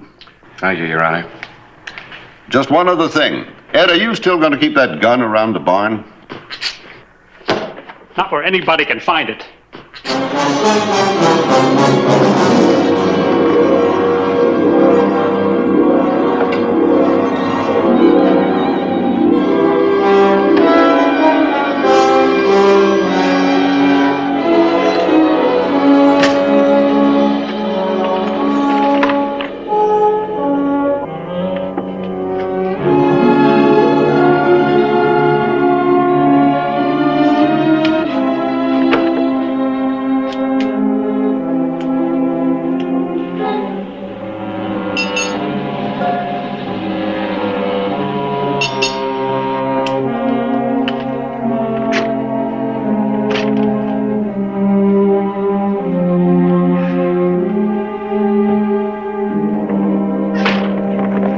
June 21, 1885. Jed Sargent rode again to Canelo Canyon. He was driven by a fierce determination.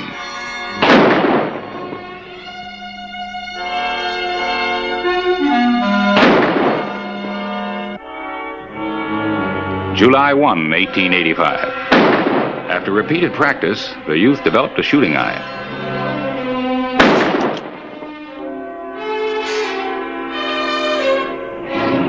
July 3, 1885. Throw me all day with that horse. Come on.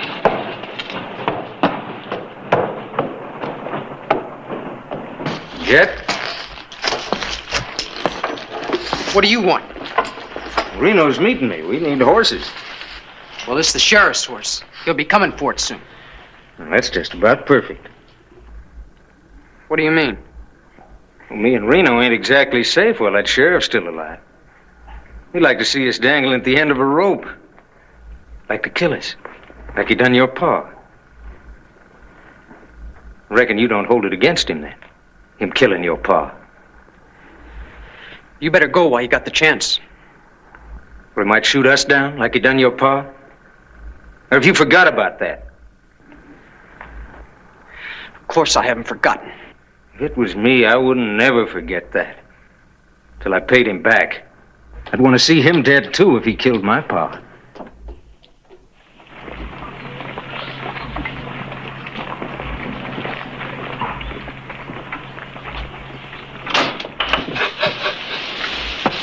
How's Jet doing, Ed? Oh. Well, I haven't missed anything. Well, maybe he learned his lesson.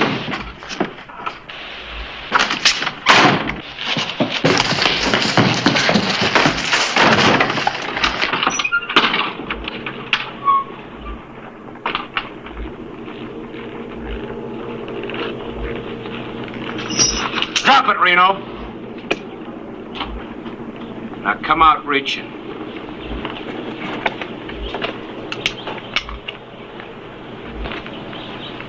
Right there.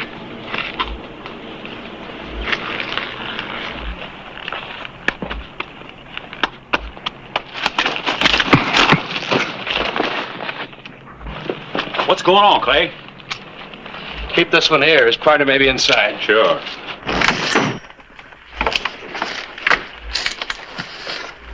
Anybody been in here yet?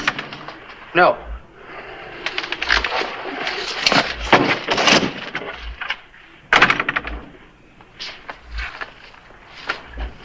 I told you. I got nothing to say. Where you gonna meet Capper after you stole the horses? Give up, lawman. I ain't squealing on a partner. Beat it out of him, Hollister. Why don't you go back to your livery stable, Ed? Supposing Duke Capper shows up. I hope he does. Charlie Riggs is on guard. He's not after you, deputy. He's gonna get you. Maybe. You better be careful, Hollister. As long as you're alive, he knows there's a noose waiting for him. That's right. Come on, boy, let's lock you up. All you gotta do is act natural. Comes in for his horse, I let him have it. You're with me, aren't you, kid? I guess your pa didn't mean nothing to you. He was a fine man, I know. I rode with him. There wasn't any man I ever respected more. I guess he don't mean much to you, or you'd want to see his murderer killed off. Just like he killed your pa. I'm offering to do it for you, kid. All you gotta do is bring him close to me. I'll shoot him in the back. Let me handle this. I'll do it myself. You don't even have a gun. I know what I'm doing.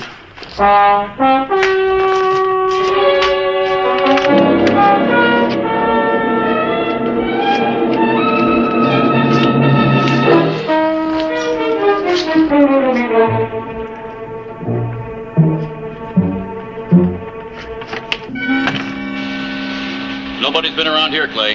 Well, he's got to be around here someplace. Reno wouldn't have come in alone. Look, you go back to the office. I'm going to ride the town limits. Right.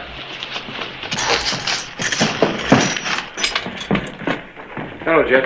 Got the horse ready? You don't need your horse, Mr. Hollister. Where'd you get the gun? I found out where he hid it. Give it to me. Not this time. You don't know what you're doing, kid. Yes, I do. I don't want to have to draw on you, kid. This is my show.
Thanks, Jed. You helped me.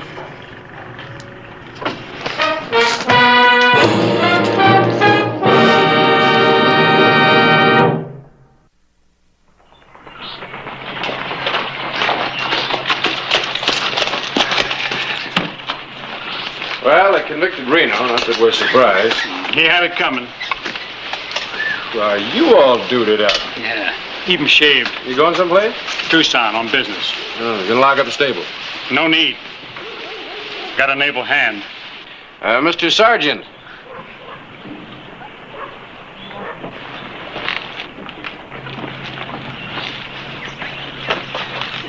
How about taking care of my horse? Yes, sir. Come on, Ed. I'll walk you over to the depot. Good.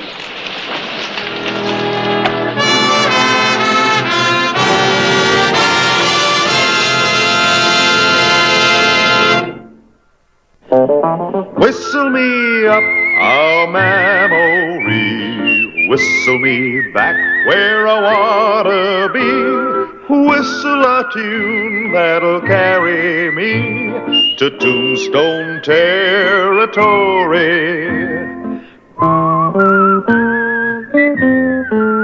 If your past has run afoul of the law, it's a handy place to be, 'cause your future's just as good as your draw in Tombstone territory. Whistle me up a memory, whistle me back where I wanna be, whistle a tune that'll carry me to Tombstone territory.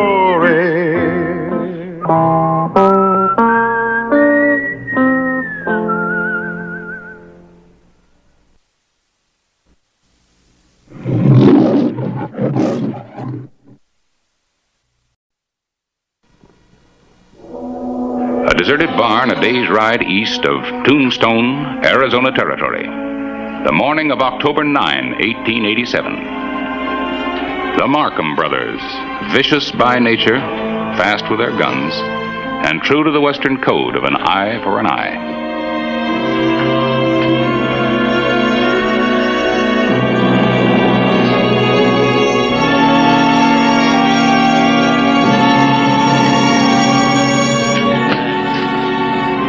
Come on, wake up. We've got a long way to ride. I'm getting some sleep.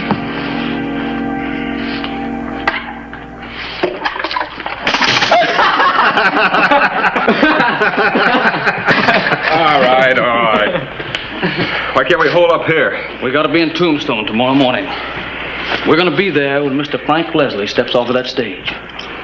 I've been waiting a long time for this. Well, we couldn't have gunned him when he was in the pen. Not we, Hank. This'll be my pleasure. Well, why do we have to kill ourselves to get there? We've been waiting 5 years. One more day ain't gonna hurt us. Are you forgetting there'd be 5 of us instead of 4 if Leslie hadn't have gunned down Steve? I ain't forgetting nothing. All right.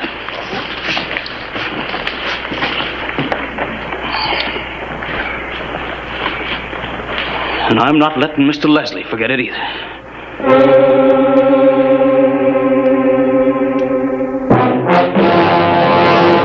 An actual account from the pages of my newspaper, the Tombstone Epitaph. This is the way it happened, in the town too tough to die.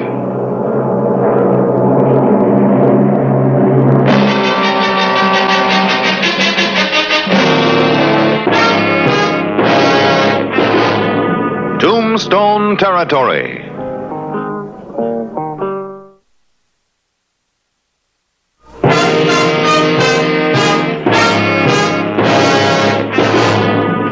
October 10, 1887.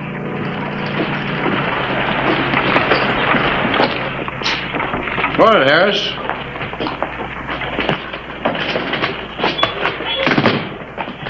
Frank Leslie comes in on the afternoon stage today. You want an orange? Well, haven't you something to say about Leslie? Guaranteed fresh from Sonora. It isn't every afternoon we get a paroled gunman back in town. Look, Harris. Frank Leslie minds his own business and sticks to the terms of his parole. That's good enough for me. Well, maybe he will. 5 years in Yuma can do something to a man. We'll see. He owes it to Doris Markham. If she hadn't pulled important wires, he'd be doing another 10 years. Yeah, Doris Markham's sure one strong-minded woman. She sure is. And trouble with Leslie would mean trouble with her.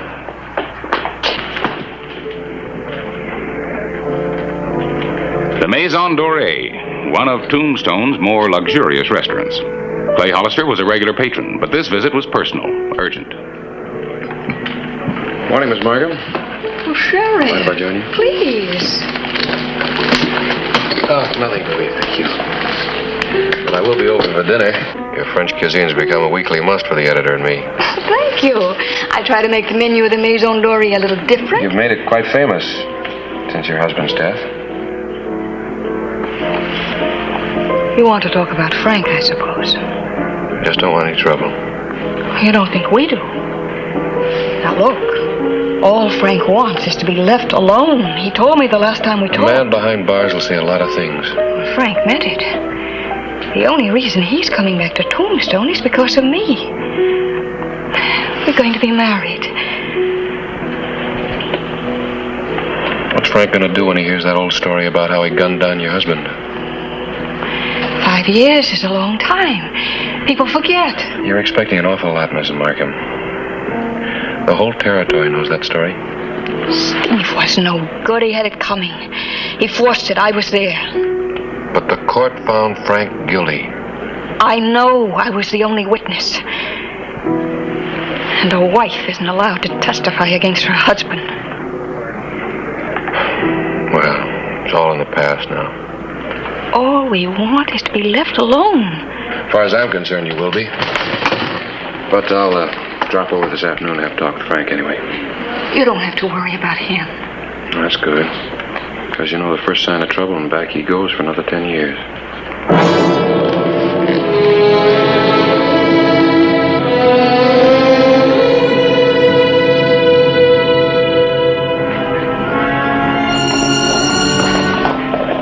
High noon saw Laredo and his brothers ride into Tombstone, a few hours before the stage from Tucson was due.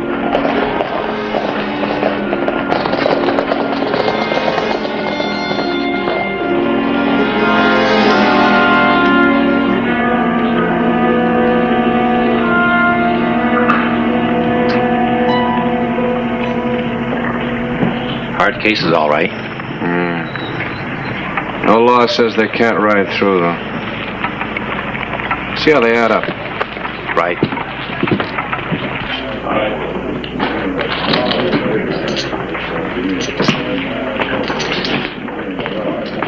Barkeep says that stage will be in about 3 o'clock. Now, Slip, you go down and check on it. All right, deal him, Hank. Okay.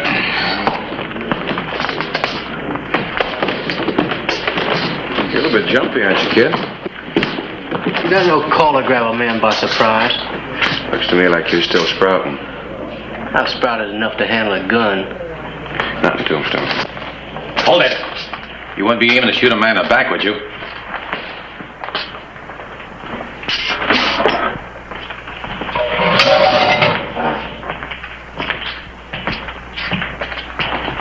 Now, we're not looking for any trouble with you, Sheriff. Well, that's nice, because we don't want any trouble either. Since you seem to be talking for your boys, I'll give you a word of warning, though. I'm listening. Keep your guns holstered until you clear town. And suppose our business calls for other plans. Well, maybe you better change your plans, then.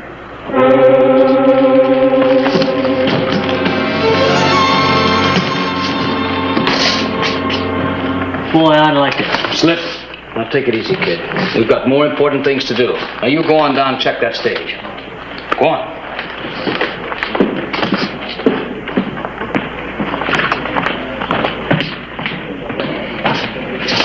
I don't like it, Laredo. That Johnny Law's no one to fool around with. Look, we came here to do a job. Be easier tonight. Leslie never know what hit him. Sandy, that's just it. I want him to know. I want him looking right down at the point of my gun. So no back shooting now, understand? Sure, Laredo, sure. Where are you going to nail him, Laredo? The stage station? No. Now, where do you suppose would be the first place that he'd go, huh? The Maison. And we'll gun him right there in front of his lady friend. Steve would have liked that, Hank. Yeah. Doris will be a little surprised meeting families you never saw before. The stage from Tucson rolled in on time. The man who had been known as the fastest gun in the territory stepped off. Buckskin Frank Leslie.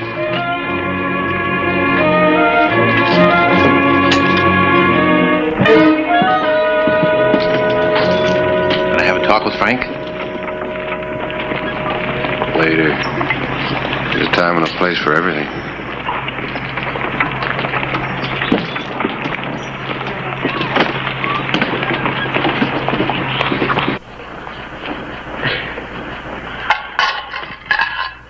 We got her all nervous.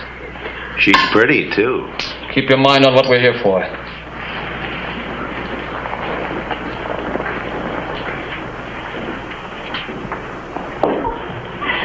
It's so wonderful to have you here. Mary, this is... Come right in, Mr. Leslie.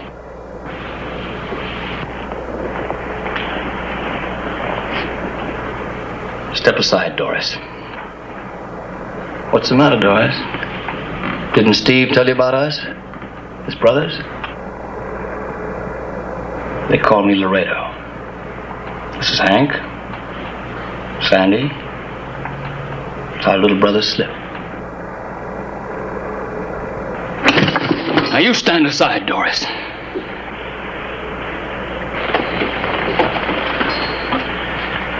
My business is with Mr. Leslie.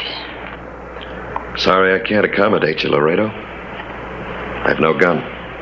You can't talk your way out of this, Leslie.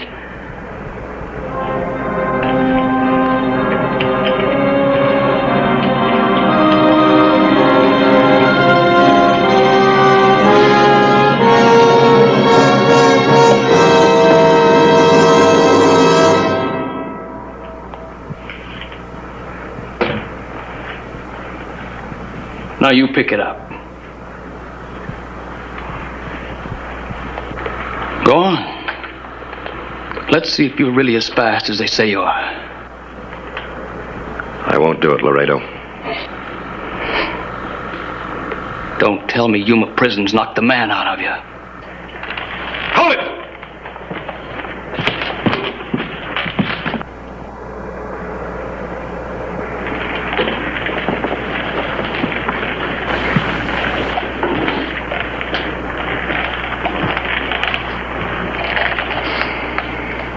I warned you about trouble. We haven't been any laws yet. But I'll finish this when he's man enough to carry a gun. Frank.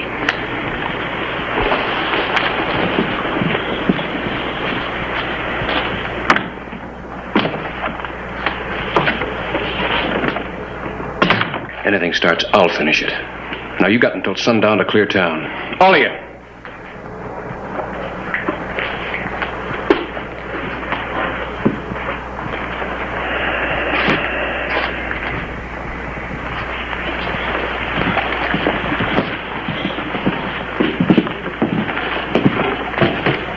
Why don't you give that kid a chance to grow up?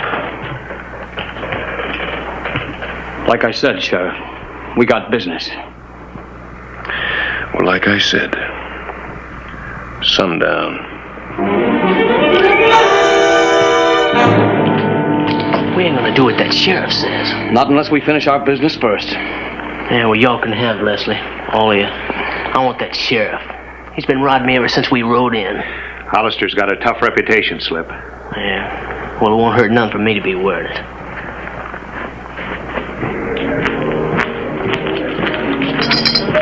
Got to reply to your wire. No, thank you.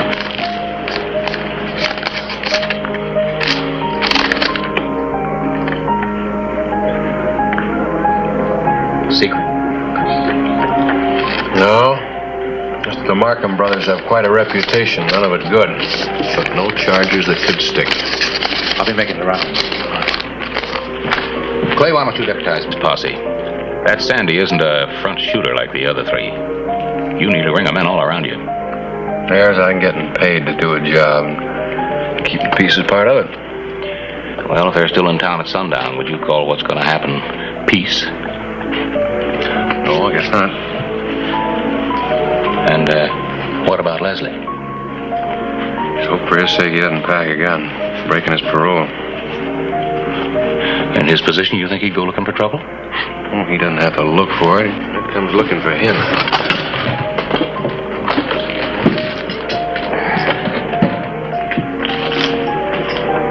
Miss Markham, Frank, what do we owe you? This one's on the house, Sheriff. And thank you for your help this afternoon. Well, thank you.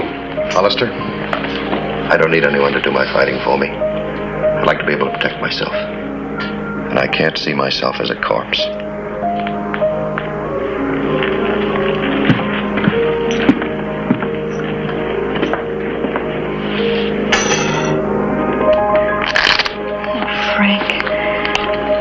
Doris, you've got to understand. We can't have any peace or life of our own until this is settled.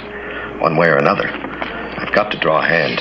But Frank, your parole, it might mean another 10 years. Man's got a right to sit in his own game. I'll talk to Laredo. I'll make him see Steve wasn't worth fighting about. Look, honey, Yuma hasn't changed me that much. I'm not going to hide behind a woman's skirts. Or a sheriff's gun.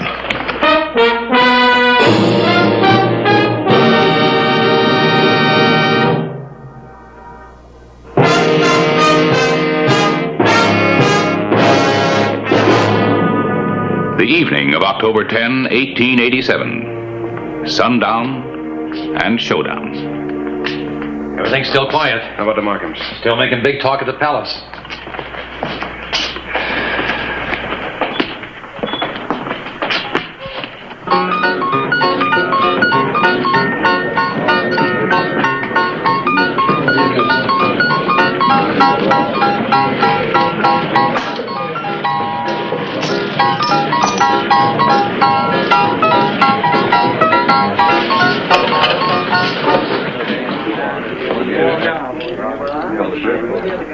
I'll call.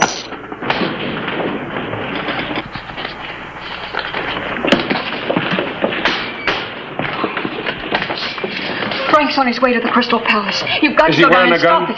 I don't know.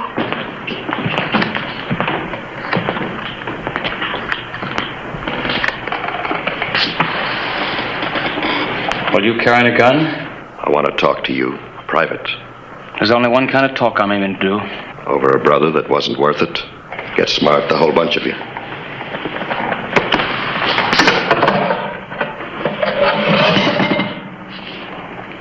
We're wasting a lot of time, Leslie. Now, what do I have to do to make you draw? Catch you dealing from the bottom like my brother did? You got the stories mixed, Laredo.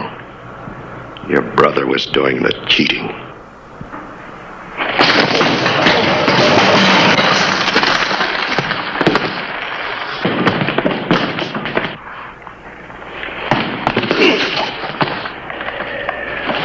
Got you again.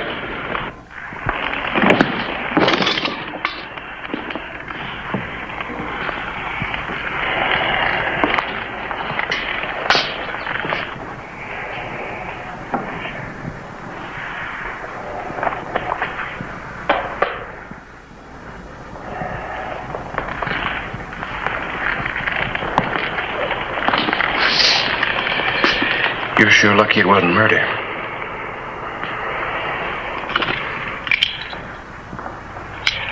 You got 30 more minutes before dark. Won't be any talk after that.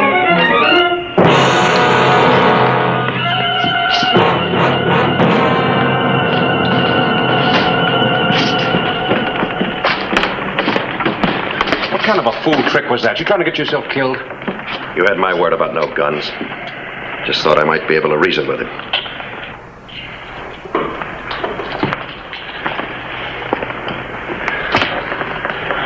Looks like we're gonna have to take care of Hollister first.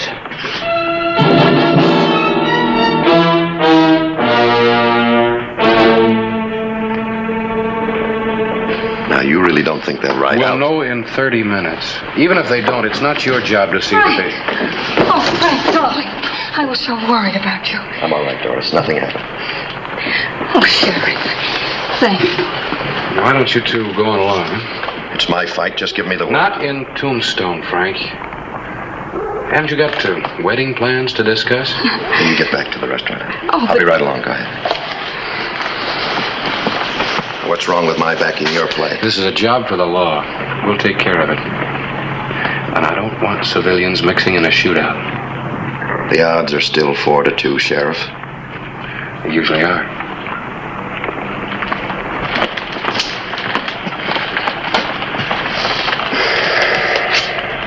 The sun's setting fast. Yeah.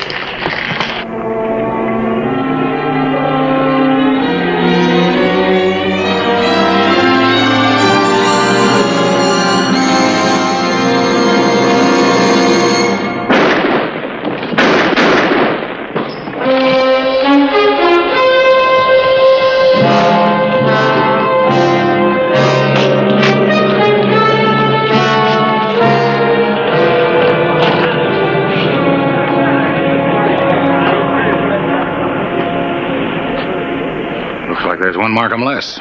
Somebody at the corner.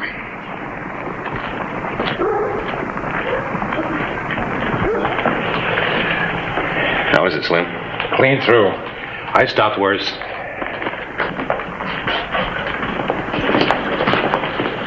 He's gonna be all right. What made young Markham go for him? He just happened to be behind me. That bullet had my initials on it. How is the kid? I sent for the coroner. It's 3 against 1 now, Hollister. Laredo.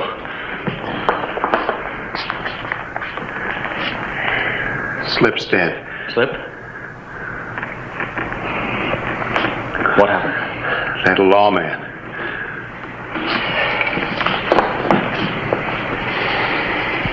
Let's get him. And I don't care how, but let's get him. No.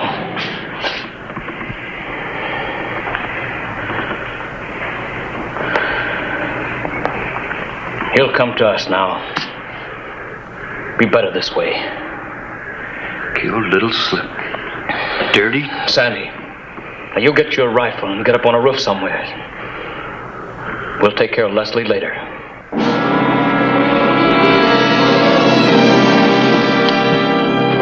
I'll be all right. Thanks.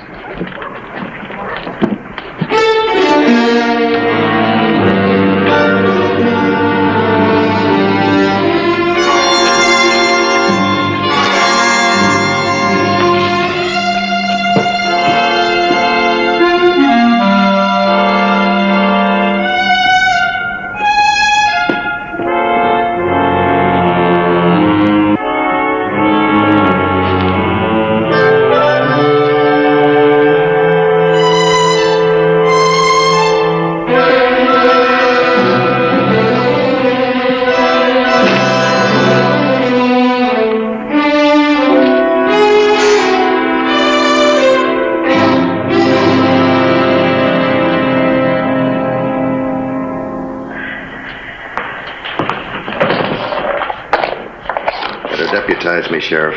They want to be sent back to Yuma for killing another man.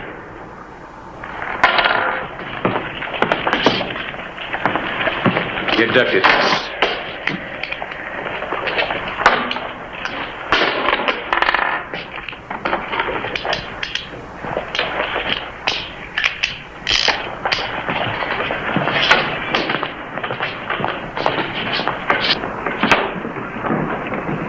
He's coming, Laredo, and he's not alone.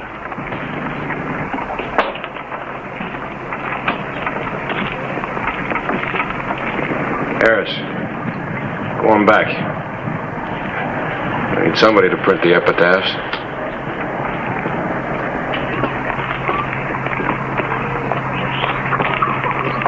Watch yourself. There's just 2 of them on the street.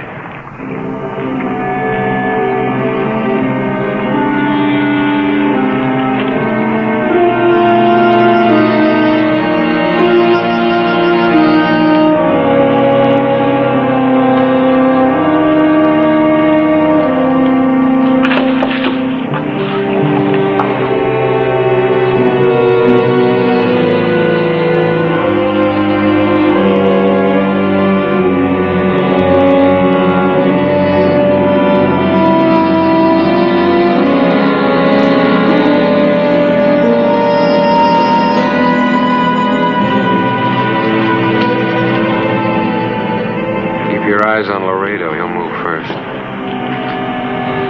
feeling someone else has got their eyes on us. Right on our backs. What is it? Your deputy just got Sandy. Well, I told him to go get his shoulder patched up. How do you like the odds now, Laredo? It's 2 against 2.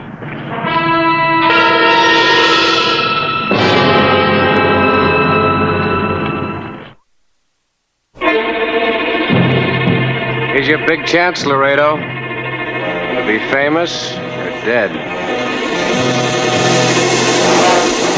All right, Laredo. Drop your guns.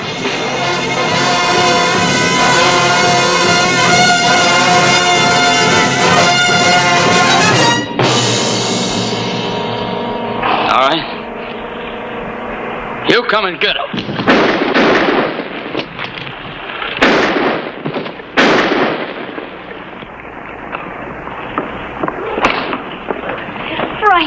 Frank, oh my dog. Oh, boy, they give up hard. How is it? Well, didn't hit the bone. I guess I can walk on it.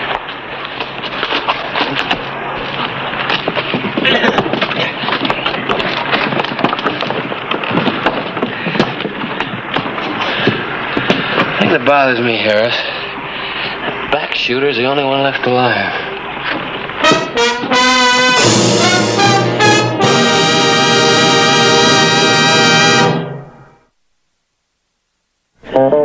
Whistle me up a memory, whistle me back where I wanna be, whistle a tune that'll carry me to Tombstone territory.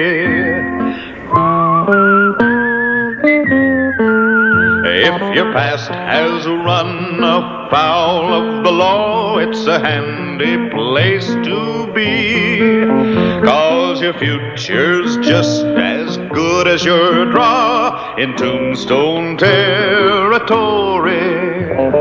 Whistle me up a memory, whistle me back where I wanna be, whistle a tune that'll carry me to Tombstone territory.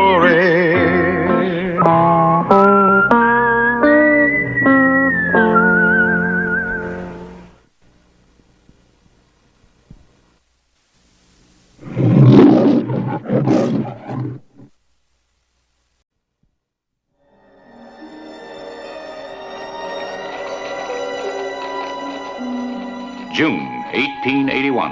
The small town of Osage, north of Tombstone, Arizona Territory.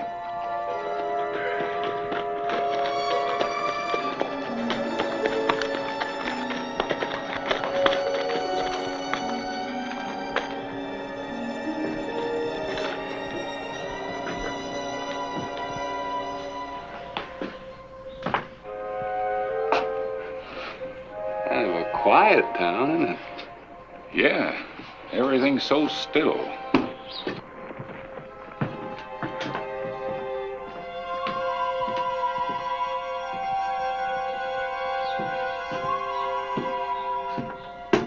There's not a soul in sight.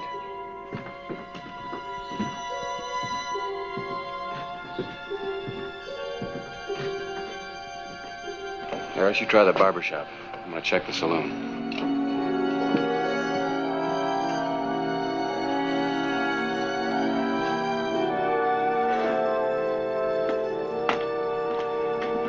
Nobody in there either.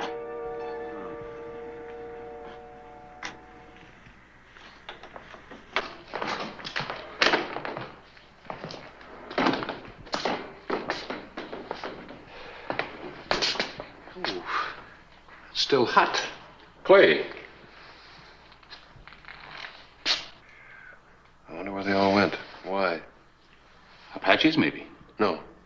But Chief Natazi and his marauders are on the loose again. Yeah, but if Apaches had hit this town, you'd know about it. Well, something sure scared the people off. Either there's been a...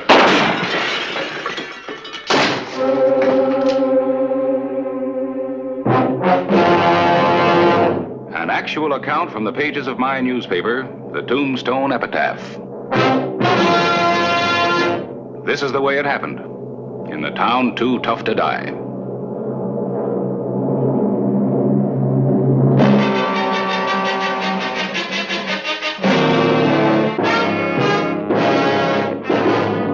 Tombstone Territory.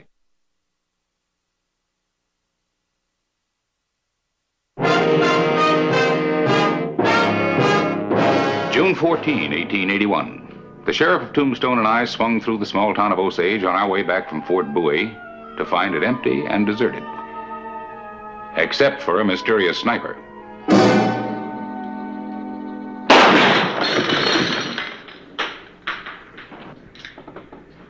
Looks like there's at least one citizen left in town. Across the street, upstairs.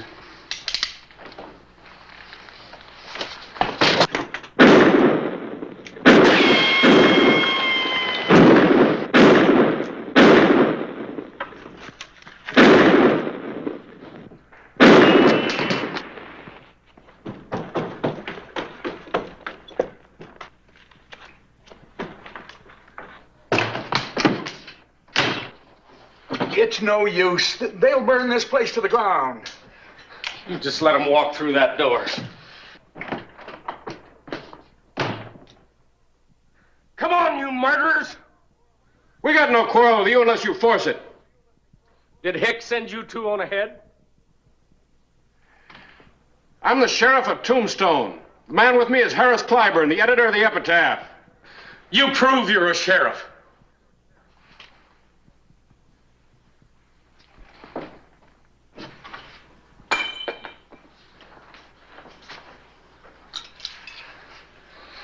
Figure it might be a trick. Hicks's raiders don't play no games like that. Come in.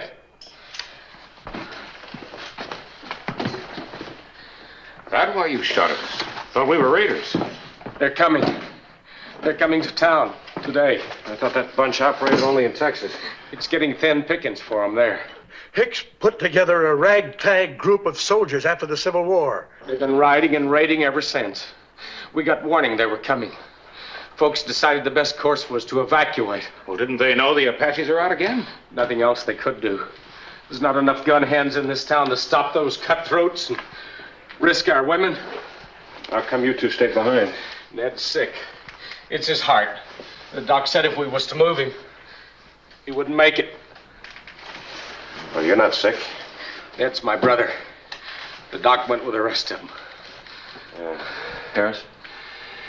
I better go down to the telegraph office. See if I can get Doc Cunningham over here from Tombstone. He'll have to hurry. For the both of you. Oh, and listen. If Hicks and his men get in here before I get back, don't make a sound. You mean put up no fight at all? We wouldn't stand a chance against them the way things are. I want Hicks to find Osage deserted, a ghost town. Be no experience for him. Want to see what he does. Oh, I hope you know what you're doing. Yeah, I hope so, too.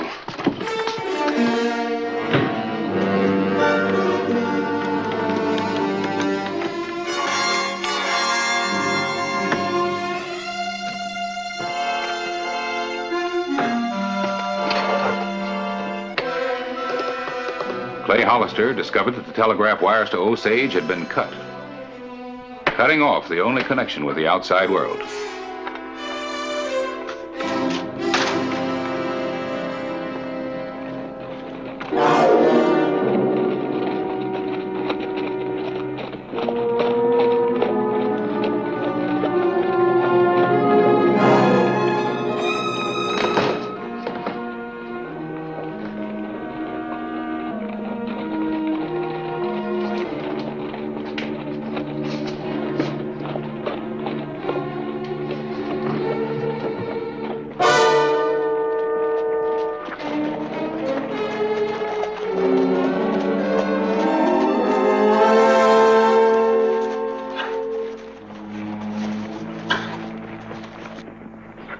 You desert rats.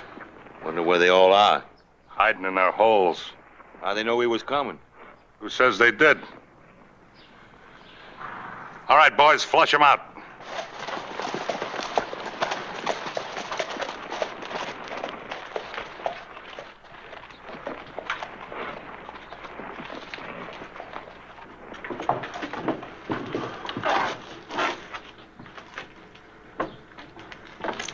It's empty. This time of day? The way it looks, there's nobody in this whole town. It must have been tipped off. Joe Parsons. Said he was going home. Said he couldn't stand it no more. But he knew he was coming here. Yeah, he knew. Joe Parsons. Maybe we'll meet up again. So the whole town ran for it. Bunch of cowards. Well, Hicks, I guess you can't blame him. That's enough, Sheldon. You're beginning to think like Parsons. I'm thinking about the others we've lost. The ones that have been dying from hunger, from fever, and from gunshot wound. The ones that have been rotting to death, just plain rotting to death. Driven out of Texas to this. Now look. Hicks, I took all the money out of the bank. Vault's lying open, clean empty. Took all the purty gals, too. What do we do now, Hicks? Pick up that trail and go after them. They were scared enough to run. There won't be much fight left in them.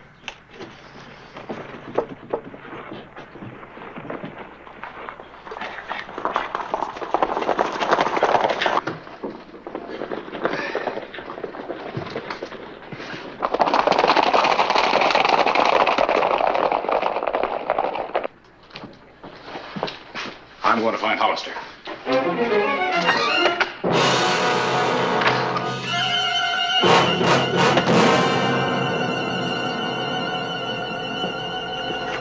Get your hands up, lawman.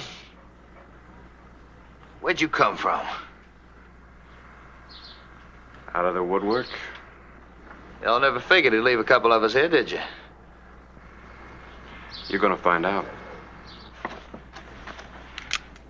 Drop your guns!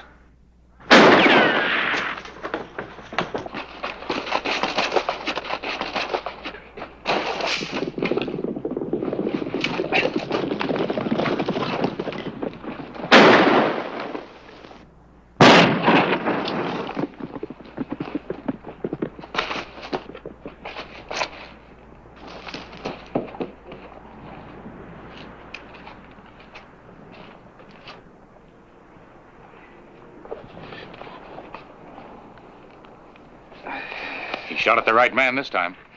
And didn't miss. Well, what now? We're gonna go catch Hicks. Well, you figure the two of us can take what's left of that gang?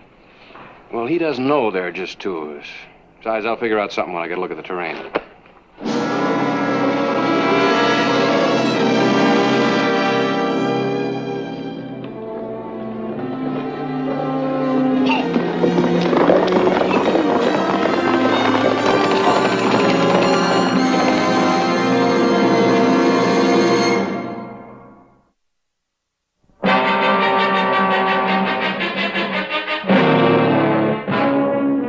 Afternoon of June 14, 1881. In the windswept foothills of the Cabezas Mountains, Hicks's raiders had overtaken the fleeing townspeople and cut out the prizes they were after.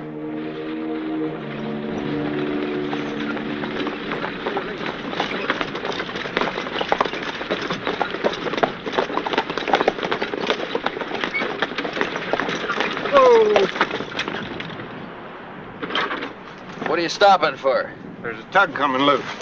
Here, hold it.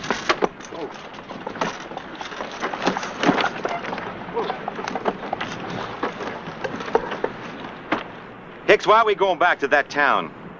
He's getting us the money he hid. Aren't you, Mr. Banker? You let the women go, then. That's a chance you'll have to take. That takes care of it.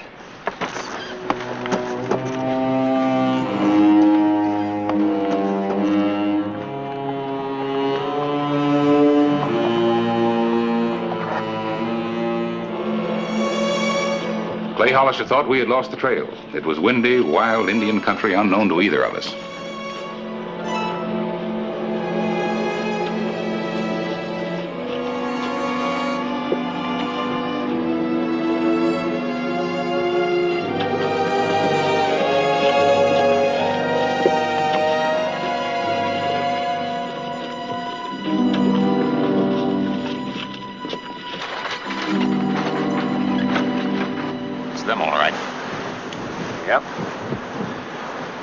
Said you'd decide what to do when you saw the terrain. How's it look to you? Like do? It better do. There's quite a few of them. Well, maybe we can outthink him. Choosing the battlefield is quite an advantage in a fight.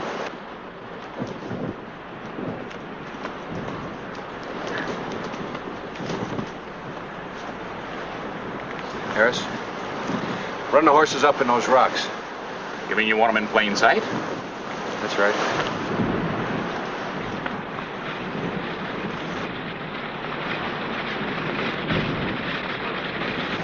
Listen. Every time you hear me shoot my gun, you let go with yours, right? You're the general.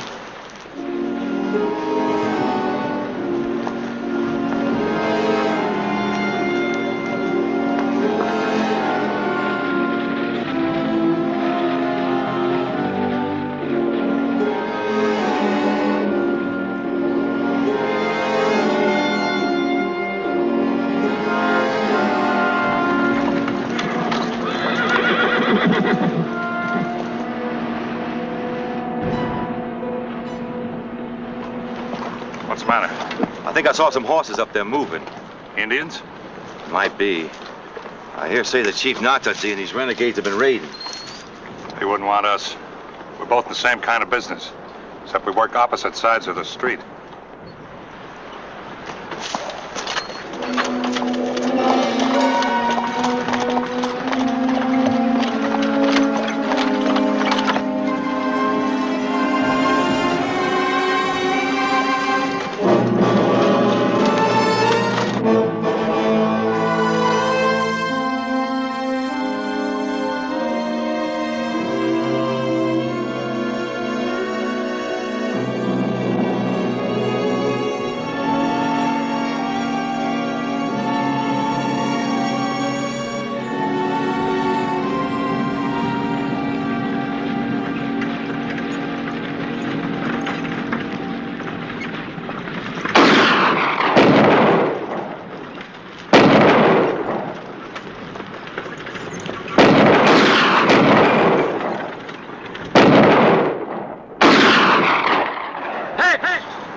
Posse.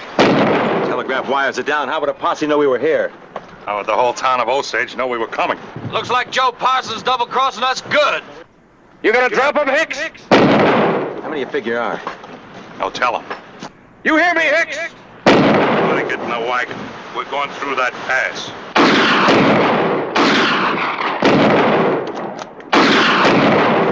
That's an order. Get in the wagon.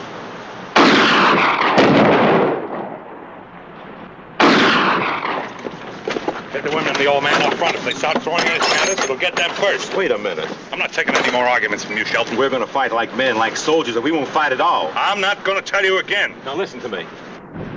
Is there anything left inside of any of us? We come from the South. We knew what we were fighting for, and we didn't ask the women to do our dying for us either. I'm thinking of asking you to do some dying, Shelton. Hold it, Hicks. That man's right. The rest of you know he is. Hold it. I'll shoot the first one that tries to climb down from that wagon.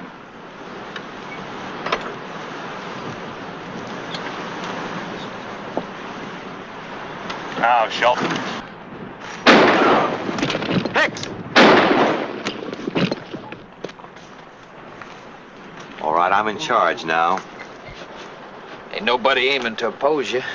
All I can say is that we're not only outnumbered, but we're outmaneuvered no matter which way we turn. Anybody want to contradict that? The end's been coming for a long time, and there's only 4 of us left. All right, toss your guns in the road. You heard the man.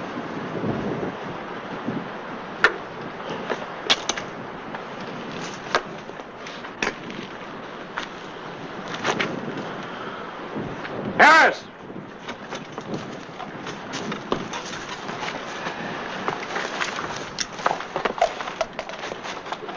Where's the rest of them? Just 2 of us. I don't know who you are, mister, but I don't cotton to a trick like that. Just remember, if I ever get the chance, I'm gonna kill you right where you stand. Well, I'll try to see that you don't get the chance. Harris, pick up the guns, will you? What about our families? Well, do you know where your people were headed? We know where they're hiding. You think you can find them? I sure can, Sheriff. Take one of those horses and go tell them it's safe to come on home. I'm on my way. Oh, and send a doctor on ahead. A couple of men in Osage need him pretty bad.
Late afternoon, June 14, 1881. The gamble had paid off, but there was still a scent of battle in the air.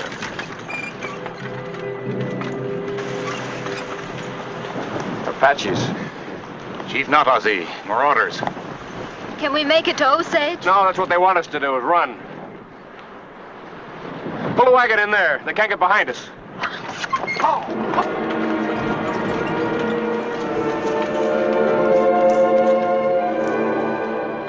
We knew we were hopelessly outnumbered. Clay Hollister had made a dangerous decision. Come on, hurry up. Now get behind the wagon, quick. Harris, untie them and give them their guns. Yeah, guess we have to. You think they'll attack? Well, what do you think? We haven't got a chance. About the same chance Hicks used to give people. Wouldn't be us they want. They're after the women. Sheriff, give me my gun back. I'll try to keep my promise to kill you. You won't have a chance. You'll be too busy shooting Indians. Besides, I'll be behind you. I'll take care of you later. Get back away.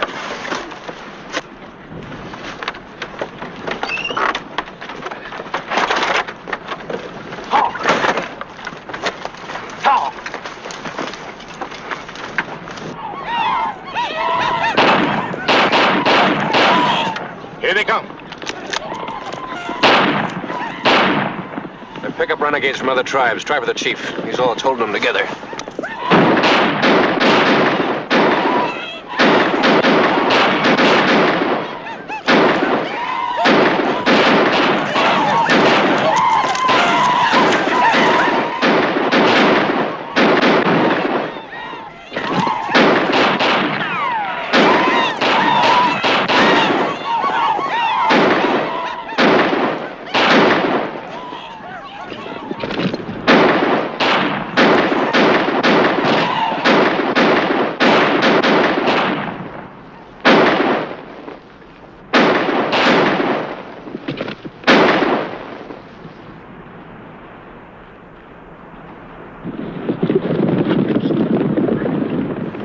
Is it over? No, ma'am. They'll be back. That's just the first skirmish to test us. Oh, here they come again.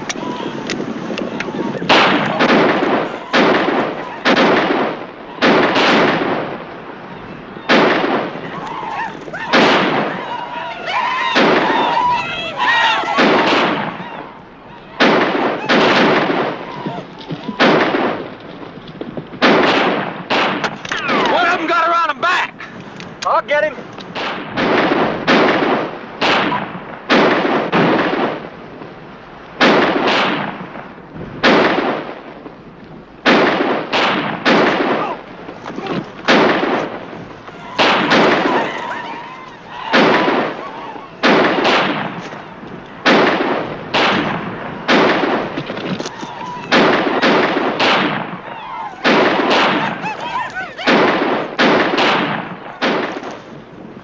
Dead. Jack! You think, Harris? We're nearly out of ammunition, Clay. And they know it. Next time they'll ride right over us. Well, what do we do? Die here with a purpose, or die later.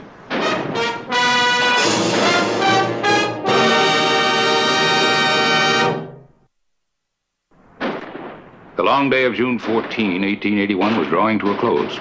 It looked like it might be the last day for all of us. Gotta get that chief.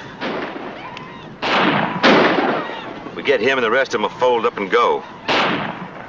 Well, gentlemen, let's go.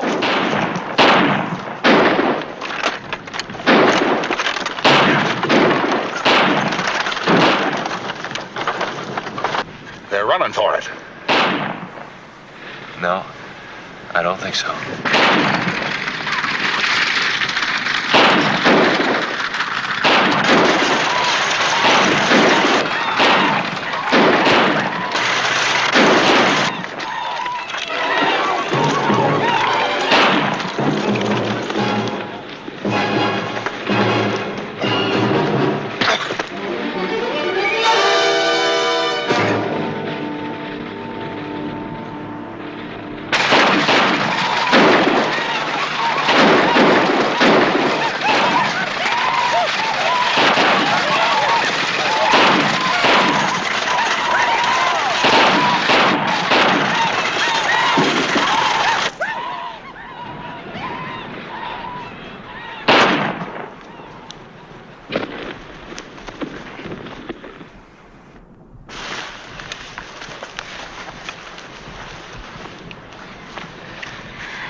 Won't they try again? No, not Jose's dead. Thanks to the last of Hicks's raiders. And the last of the fighting Confederates.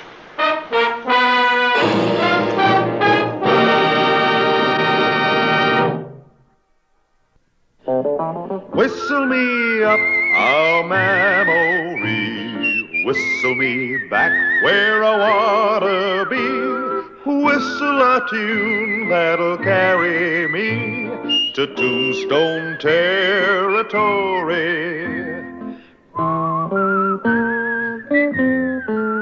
If your past has run afoul of the law, it's a handy place to be. 'Cause your future's just as good as your draw in Tombstone territory. Whistle me up a memory, whistle me back where I wanna be, whistle a tune that'll carry me to Tombstone territory.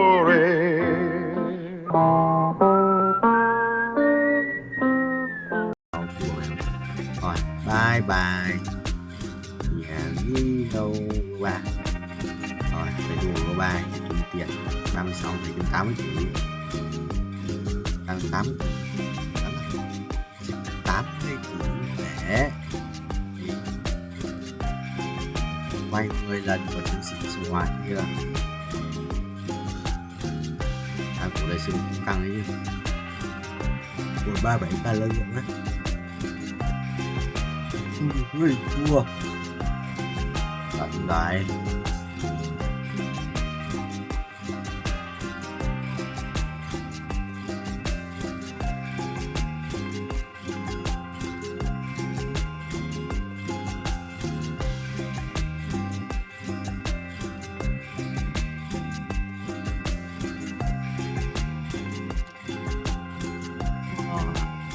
Xong rồi bay 36 mở cái bước lại nha.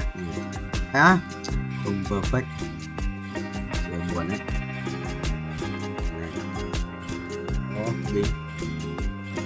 Đây nữa rồi.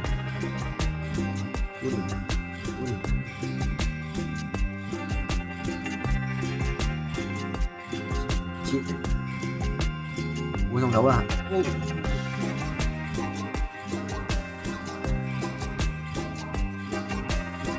Lòng rất là mở trung tàu. Rồi 2 lần có cái gì, 3 lần có cái gì, 4 lần, 5 5 lần 22 đủ tiền. Sắp đợt nước màu này 39 tí năng lượng giống ngoài ở đây ạ, hay là 1 tí năng lượng giống nhỉ.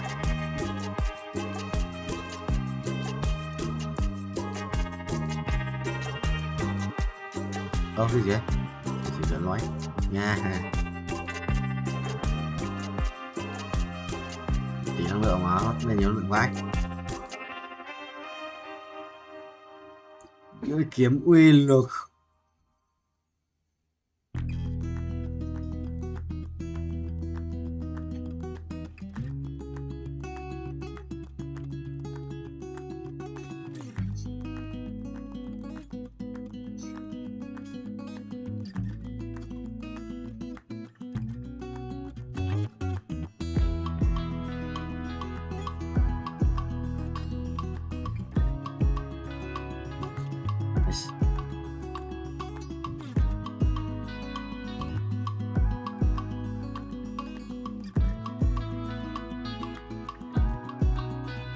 Ui, bây giờ hút cút rồi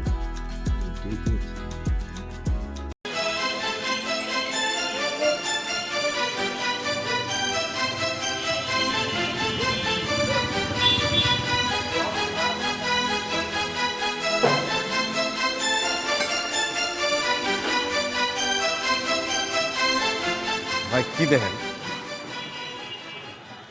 বাইকটা কি আপনার? হ্যাঁ আমার ভাই কি হয়েছে? Number plate কই? সেটা দিয়ে আপনার কি দরকার? রাইট দেন। হ্যাঁ রাইট দিই, কি হয়েছে? বেরিবাদ যাবেন? না ভাই এই মুহূর্তে বেরিবাদ যাবো না ভাই। ভাই চলেন না, আমার মায় অসুস্থ। ভাই আমার রাইড শেষ, আমার পোলার আছে জন্মদিন, আমার তাড়াতাড়ি বাড়ি যাইতে হবে, আমি যাইতে পারবো না। তো আপনি আর একটা রাইড দেখেন, নিয়ে যাবো আপনারে। ভাই বিপদ তার বইলে আসেন, আমার মায় অসুস্থ। ভাই আপনার মা অসুস্থ থাকলে কি একজন হেল্প করতো না? এই মুহূর্তে ভাই এই বেরিবাদে আমার বাড়িটা থাকলো উল্টা দিকে, আমার যাইতে অনেক দেরি হয়ে যাবে। ভাই একটু স্যাক্রিফাইস করেন না ভাই, আমার মা অসুস্থ, আপনার মা অসুস্থ থাকলে কি আপনি করতেন না? আরে একটু বাড়াই দেবো ভাই, চলেন ভাই। আরে এই সময় বেরিবাদ কেমনে যাবো ভাই? আয়ান না, আমি তো আপনার সাথে যাইতেছি ভাই, আমার একটু নামাই দিয়ে আসেন, খুব দরকার ভাই। চলেন ভাই। আচ্ছা ঠিক আছে চলেন।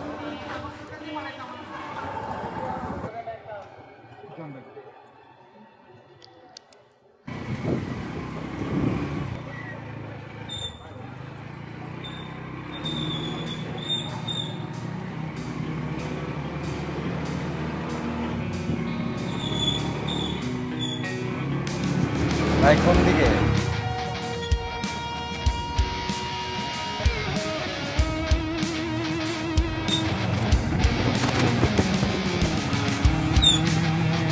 ভাই আর কোন দিকে যাবো কোন তো? সেই কখন থেকে তো সামনে সামনে ঘুরতেছে।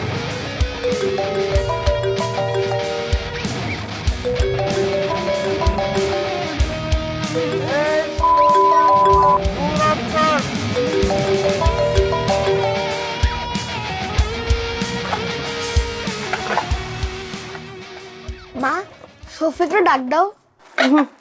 আমার অনেক রাত হয়েছে। তাহলে একটা কাজ করো, ওর জন্য একটা কেকের পিস রেখে দাও।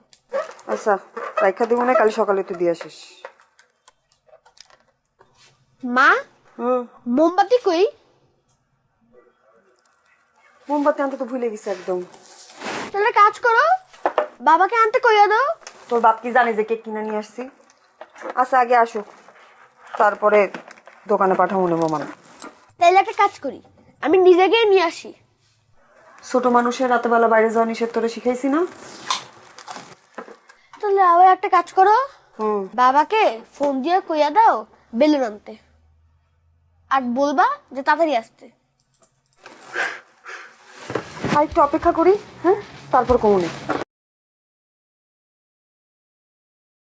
Rồi thì xin đấm đầu đấy. Chết mày. Mày. Ô. Ui. Chịu. Một chết không chết. Nhưng mà con quái tí giết con chít. Quái giết con chít xong là nó chết luôn. Quái chít chảy đau đấy. Chôn tao. Bài thằng này cũng khỏe à. Mà 29 chưa chết à? Sao rồi? Gặp cái thằng mạnh nhất rồi. Sao? Xong. Đây đi. Không có gì nhất rồi. Thôi bài full rồi nhà xét cơ, đâu có xét. Thảo xét. Tí ăn thằng này à? Kết quả thì mình sẽ xếp bài lệch sang một chút thì sẽ được. Sẽ xét lui sang góc. Rồi.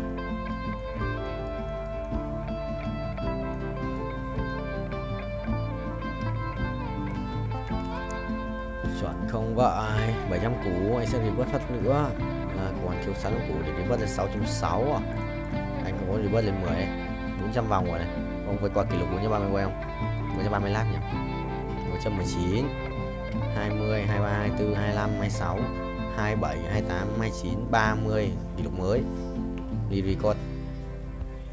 Rồi 233 kỷ lục mới, qua kỷ lục mới tận 3 lap. Ê thua lại. Phải không? Ê không thua. Không thua. Mày rồi ăn tao. Rồi có top 4 rồi. Có top 4 rồi. Mình sẽ không phải là cái thằng hậu cái D nữa. Mình cần cái gì nữa? Xẻng cái này ra định mệnh. Được. Ây à, ổn thế nhờ. Một cái gì đây, một cái nỏ xét à, một cái nỏ xét thôi. Hay là một đơn muốn thằng đéo như thế. Mình đã trả thưởng một đồ.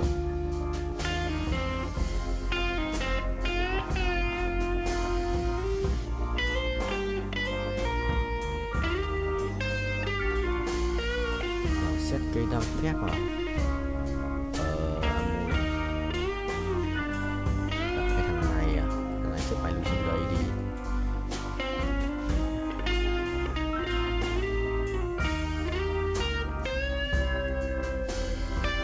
Đây, xong.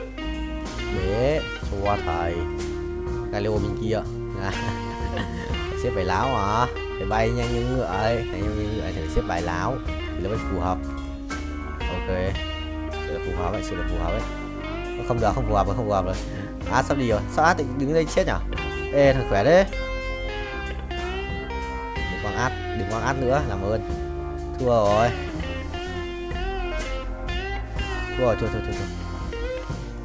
Trừ mấy? Trừ 9 à? Trừ 9, binh top 3. Thằng kia bài ấy mạnh phết. Bài nhau gì táng tim. Biết là khỏe. Chia anh mày biết. Cả tờ nhà anh nữa 134 ạ. Tôi biết lên cho nhiều phép. 135, 36 160, 36 chuẩn. Léo ấy. Mày tích lẻ. Sắp một tiếng rồi. Hàng kia khởi động một mới à? Chẳng không. Đấu trường chân ái. Vẽ sự kiện 100 lap vào. Tôi vượt qua kỷ lục không ta? Sẽ cần phải qua kỷ lục ấy 600 triệu coin thì đi vớt tiếp. Đéo bật auto đi vớt được. Đéo thì cũng tiền.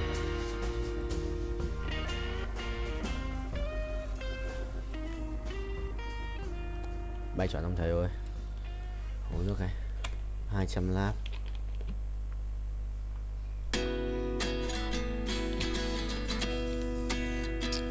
Chọn chưa?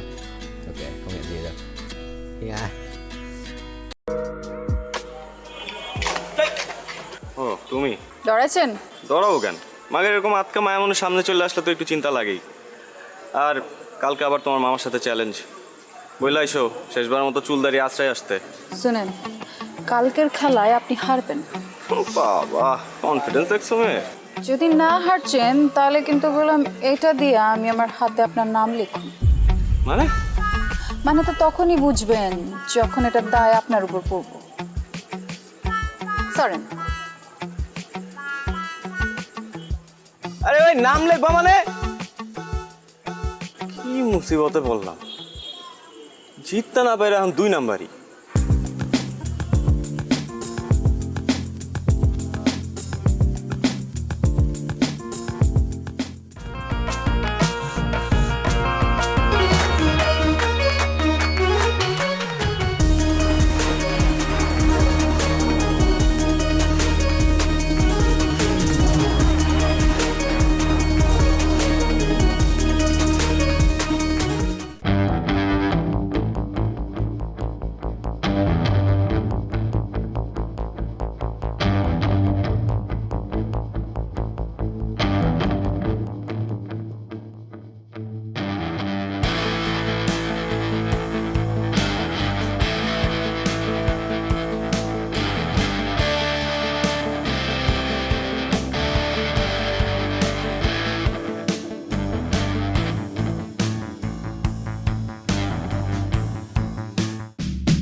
এটা কি করলি তুই মামা বলতো শেষ পর্যন্ত ওই হাবলু মামার কাছে সরি বলছি তো মিস্টেক হয়েছে আর এটা খেলা না খেলাতে হার জিত থাকি এই কথা তুই বলতেছিস 3 বারের চ্যাম্পিয়ন নিলয় বলতেছে এই কথা শেষ পর্যন্ত খেলায় হার জিত থাকেই হ্যাঁ বলতেছি এবার হয় না আগামী বার হইব আর শোন আমাদের না বয়স বেশি হয়ে গেছে ঠিক আছে এখন এটা জুনিয়রদের করা কাম আমরা অনেক সিনিয়র হয়ে গেছি এই দাঁড়া জুনিয়র হ্যাঁ কোন অ্যাঙ্গেল ওই হাবলু মামার তো জুনিয়র মনে হলো কত দেখি এই কথা শোনার পরে ওই হাবলু মামা সানফ্লাওয়ার তেল মাইরা ঠিক ঠিক করে হাসবো তুই এমন একটা কাজ করছিস মামা এলাকায় মুখ দেখানোর মতো অবস্থা থাকলো না আমি টাকা দিতেছি একটা কাজ কর বোরকা কিন না পিন্দা ঘুরতে থাক ঠিক আছে এলাকায় মুখ দেখাইতে না দাঁড়া আমার মনে হইতেছে কেউ তোর তাবিজ করছে তুই কখনো তো এই কথা বলার ছেলে না কি হয়েছে কত কোনো তাবিজ টাবিজ কিছু না আর শোন আনোয়ারের রহিম বাবুর ছেড়ে আনতে পাঠাইছিলাম কই হয় ভাই আসসালামু আলাইকুম ভাই ওয়ালাইকুম আসসালাম আনোয়ার কই ভাই পাড়ায় কই জানি গেল গা ভাই কামটা কি হলো ভাই কালকে গেমটা এটা গেলেন আবার হইছে কাজের কথা আসি লাইলির পার্টিতে কাচ্চি করে দিব না ভাই পারুম না মাফ করে দেন ভাই আপনার লেগে আমার জানা দিই রুমাইয়ের লেগে আমি ভাই কাচ্চি বাচ্চি রাখতে পারবো না ভাই কি কই রহিম ভাই মাথা ঠান্ডা তোমাদের ছাড়া হইব না তো বিষয়টা এমন কাচ্চি খাওয়াই ফিরবো মনে করো 7 দিন যাতে কেউ বাথরুম থেকে বাইর না হইতে পারে বুঝছো না বিষয়টা পারো না যাও এবার রেডি করে গিয়া যাও তাড়াতাড়ি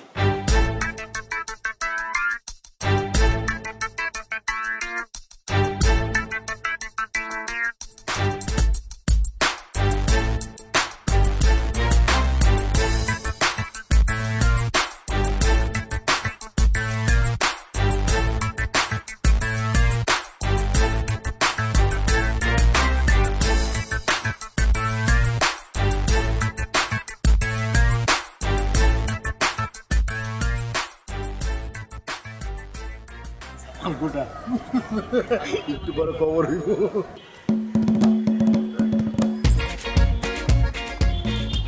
তোমরা আমগুলোকে বইতা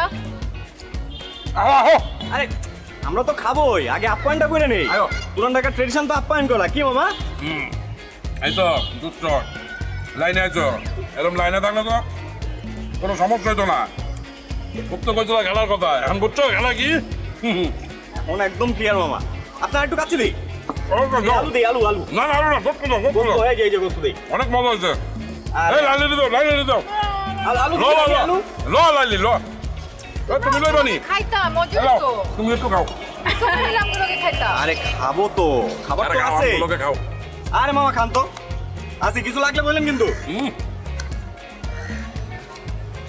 মজা হয়েছে আসলে না তুলো গোস্ত ল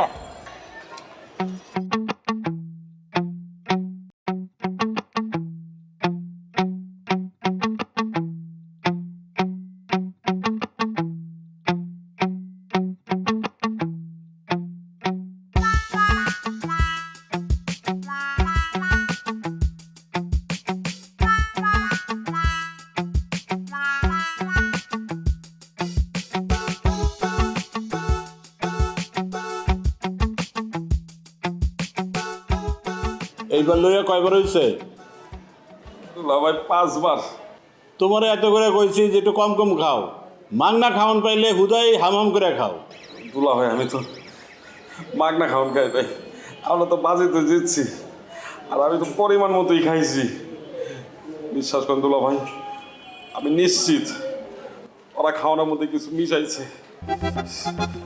লাইলিও তো পরিমাণ মতো খাইছে ওরা তো পেট নামছে শুনছি হ্যাঁ মানুষের খায় কাম নাই তোমার খাওয়ানোর লোকে কিছু মিলাইছে ভাই আপনি জানেন না ওরা অনেক ডেঞ্জারাস দুলা ভাই ওরা প্রত্যেকটা ধরে ধরে ফাঁসি দেওয়া উচিত দুলা ভাই আমি খালি একটু সোজা হয়ে দাঁড়াইলি তারপর দেখেন আমি রাজপথে নামবো আমি আন্দোলন করবো গো ফাঁসির লিগা যাও তুমি তোমার কামে যাও আমি তোমার লেগে কেড়ে বয়ে থাকো আপনি একটু বহান ভাই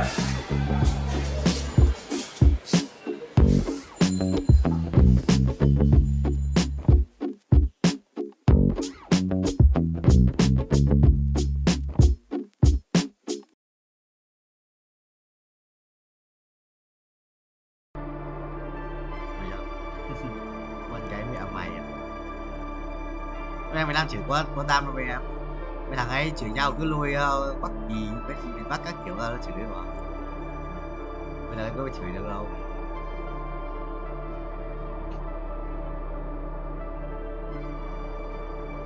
Rồi đắp cái đéo kìa.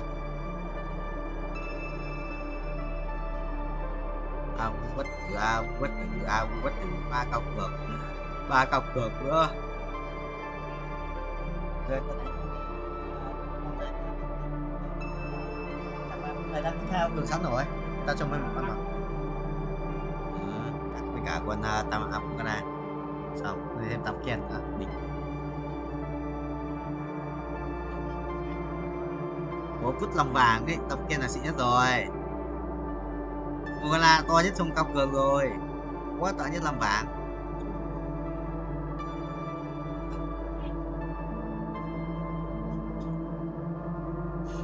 Trời đất ba kinh ấy.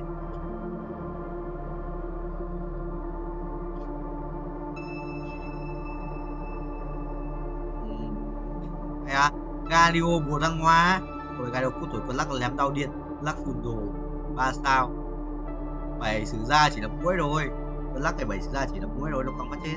Xong gì hút quăng phát chết con kêu. Dạ xảy kinh mà. One biết con Amuba ở đây có đồ gì không? Có thú tượng, dây chuyền tự lực, giáp siêu linh, được chưa? Hai cái đồ one sự kinh ấy.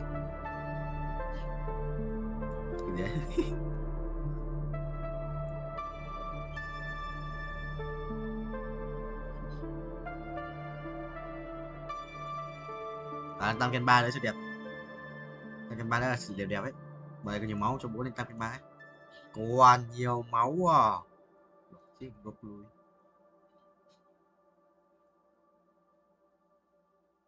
Thằng ấy lắc này. Con lắc nó cũng là một vấn đề đấy, nhưng mà thực sự là con áp cơ. Áp là carry. Rồi quăng điện, quăng cái lắc 3 quăng điện, lắc 2. Amu mình còn 1 tỷ máu chứ. Không yếu nhỉ? Thua này. Lên sàn 2 ạ. Thua. Sàn 2 sàn 2 gì đấy? Cái thua bóng mà. Cái thua bóng luôn rồi. Để có đồ. Đây. Đấy.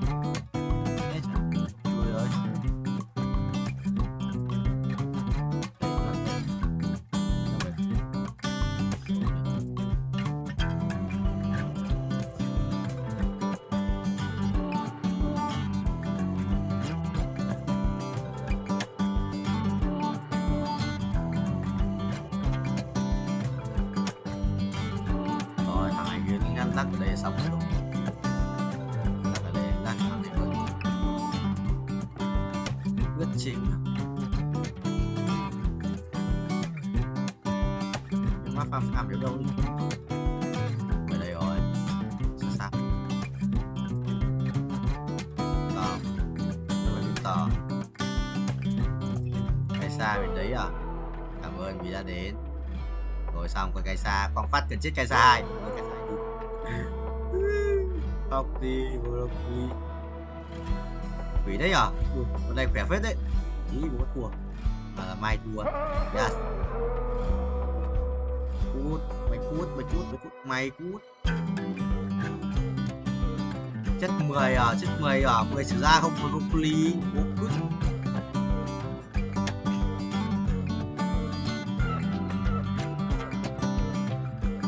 Đéo có Tam Ken mà. Đéo có Tam Ken rồi hỏng rồi.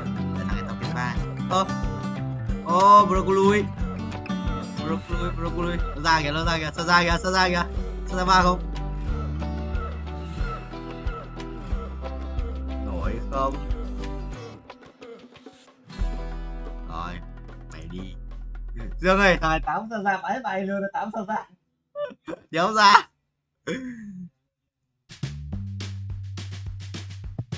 Thằng đi sân 2 ạ, càng 5. Rồi thằng đi sân 2 em cũng chịu. Đấy thua. Đi sân 2 ạ. Rồi lên sân 2 vừa còn đéo chết cơ, đéo nhỏ. Đéo gì. Thắng này, không ngờ mình thua nhỉ. Ui, nó nhét ao ngu gần chết kìa, trồn búa. Tăm ken thì ai lỡ rút tăm ken này. Mua trôi búa à? Cái đi, cái trôi bóng. Được rồi. Sao ra nữa?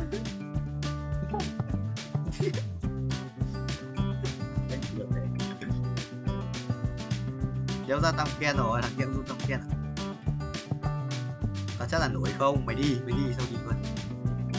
Tăm ken ở đâu nhỉ? Phạm được ở đâu nhỉ? À kìa, phải không? Rồi, em mai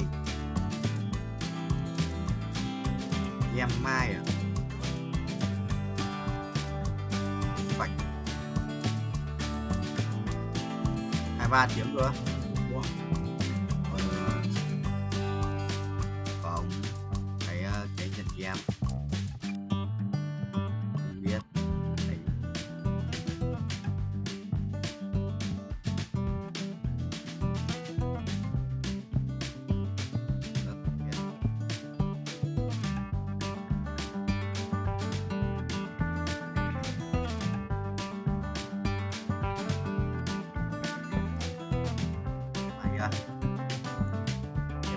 Ui, ánh sáng à, đồ ánh sáng à? Con mua con nào nó đồ ánh sáng mà sao? Vẻ vẻ đấy, sao mới đầu quăng đâu đấy? Ui, nó mà bỏ bài ra cho sao nhỉ? Hình như hay cái bạn nó thấy bỏ bài đâu. Với nó bài yếu lắm, nó bỏ bài rồi. Mà nó bỏ bài ra. Hoặc cái bạn nói sao ấy? Bạn nó đéo đỡ được, hai bên lịt ý chỉ vậy. Các bạn đâu đéo đỡ được cũng bỏ bài ra nhé, chôn quá. Gì bạn? Hai để chỉ bỏ. Thiếu một con sa ra chịu. Và đánh một trận nữa ở 46. Cái gì vậy?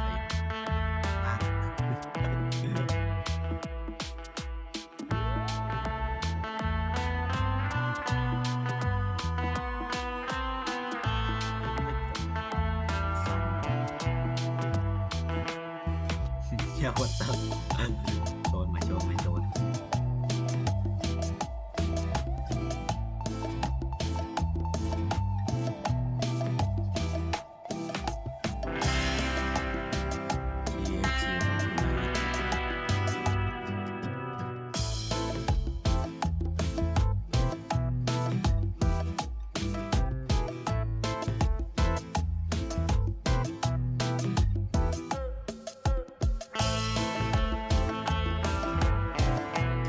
Lắm ấy, tham phá đối tượng Cam Sinh không? Vào đấy.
đá thật cho hai kênh đánh nhau được thức đánh làm các phép xuất xứ của người kè hào đất giống như sau trong 12 giây đây là gì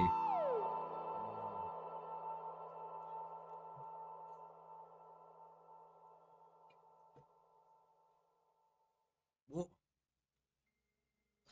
Chạy đi à?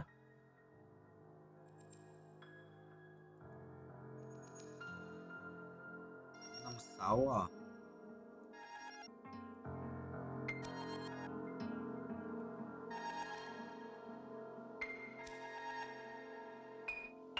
আপনি এখান থেকে চলে যান। লাইলি, তুমি না আমারে বলছিলে আমারে না পাইলে তুমি ব্লেড দিয়ে আমার নাম লিখে হাত কাটবা। আজকে তোমারে না পাইলে আমি হাত কাটবো, তোমার নাম লিখবো হাতে আমি। আরে পাগল নাকি? কি করবে লাগছে?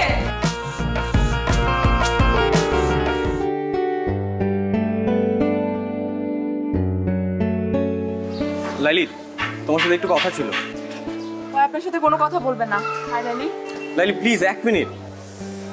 আপনি বুঝতেছেন না কেন ভাইয়া? বলছি না ও কথা বলবে না।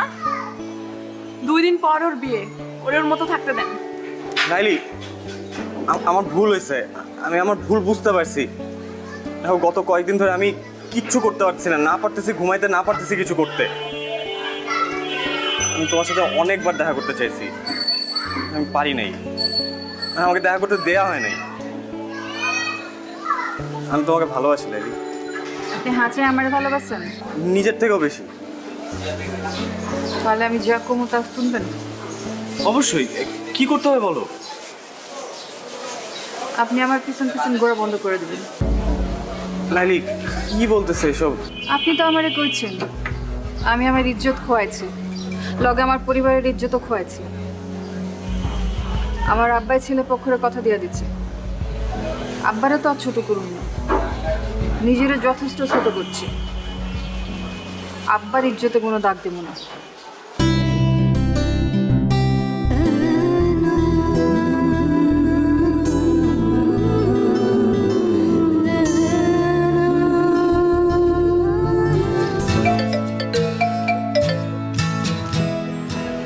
হ্যালো, আসসালামু আলাইকুম ভাইজান। ওয়ালাইকুম আসসালাম। আমি নীলের আম্মা কইতাছি। আপা আমি জানি আপনি কি কইবেন, আমার কিছু করার নাই। আমি লাইলিরে জিগাইয়া সবকিছু ঠিক করছি। ভাইজান কইতেছিলাম কি, আপনি লাইলির বাবা, দিন শেষে আপনার মেয়ে সুখটা আপনার কাছে বড়। কিন্তু ভাইজান, লাইলি আমার পোলাটারে ভালোবাসে, আমার পোলাটাও লাইলিরে ভালোবাসে। কিন্তু আপনি যদি লাইলির অন্যখানে বিয়া শাদী দিয়ে দেন, তাইলে তো ওরা কেউই সুখী হইব না। আপা আপনি কি আমারে বাংলা সিনেমা চৌধুরী সাহেব মনে করছেন? হাত পা বাইন্দা আমি আমার মায়ের বিয়া দিতেছি? আমি যা কিছু করছি ওরে জিগাই করছি। ভাই সাহেব, আমার ছেলেটা লালিরে সত্যিই খুব ভালোবাসে। আপনি দেখেন, আমার পোলাটা আপনার মেয়েরা অনেক সুখে রাখবো। আপনি যদি লাস্টে একবার যদি ভাইবা দেখতেন। আপা আমি অনেক ব্যস্ত, এখন রাখি। আপনি আমার মাইয়াটার জন্য দোয়া করুন, আমি আপনার পোলার জন্য দোয়া করি। আল্লাহ হাফেজ।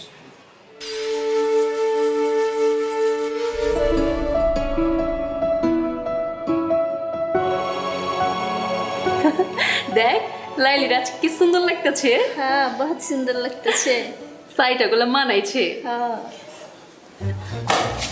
আরে আপনি এখানে চকলেন কিভাবে? বাইগান বাইগান কইতাছি। লাইলি, তোমার সাথে একটু কথা ছিল। আপনার সাথে আমার কোনো কথা নাই কা, আপনি এখান থেকে চলে যান। লাইলি, তুমি না আমারে বলছিলে আমারে না পাইলে তুমি ব্লেড দিয়ে আমার নাম লিখে হাত কাটবা। আজকে তোমারে না পাইলে আমি হাত কাটবো, তোমার নাম লিখবো হাতে আমি। আরে পাগল নাকি? কি করবে লাগছে? হেনি কি আছে? মামা, আয় মামা, মামা, মামা।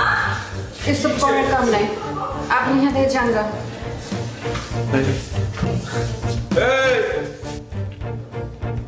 এই চ্যাংরাপোলা, এত ড্রামা শুরু করছো কে? হ্যাঁ, পুলিশ ডাকো। আপনি যারে খুশি তারে ডাকেন মামা, আমি লাইলির সাথে বাঁচবো না।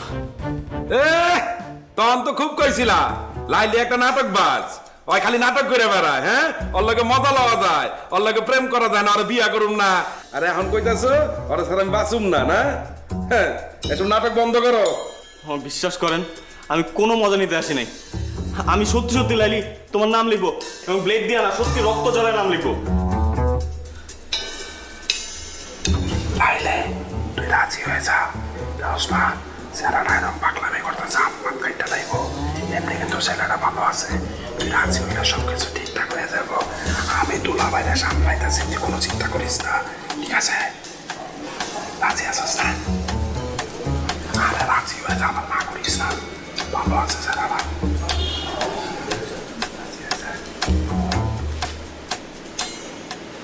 লাইলি আমি দিলাম কিন্তু কি হয়েছে এত গন্ডগোল কেন দুলা ভাই নাম গো লাইলি বুঝছেন আরে পছন্দ করে আরো হবে লেগে নিলয় এলাকার ছেলে ও আমার ওরে পছন্দ করে কি কইলি দুইজন পছন্দ করে দুলা ভাই আপনি যদি সম্মতি দিতেন তাহলে ওকে বিয়াটা করা দিতে পারতাম চুপ কর তুই কি চাস ও বুঝছি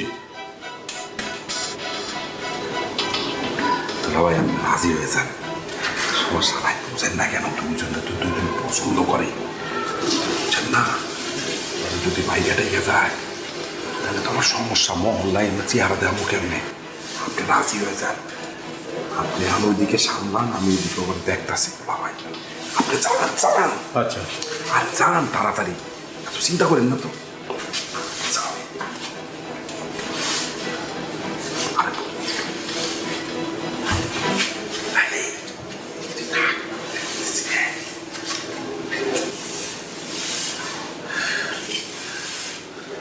হ্যাঁ কও নাহলে কিন্তু কাটুন হ্যাঁ কও সমস্যা কি তোমার শেষ পর্যন্ত তুমি ঘুড়ি মাস্টার ব্লেড লাইলির কাছে ধরা পড়লা হ্যাঁ গুড়ি মাস্টার ব্লেড লাইলির কাছে হাইরে গেছে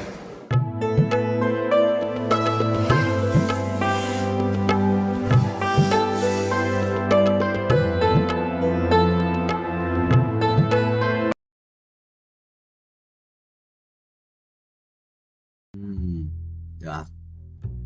Khổng lồ, một khổng lồ cái gì đấy. Mở ruồn. Cảnh vệ. Thần dương vật ở nhau.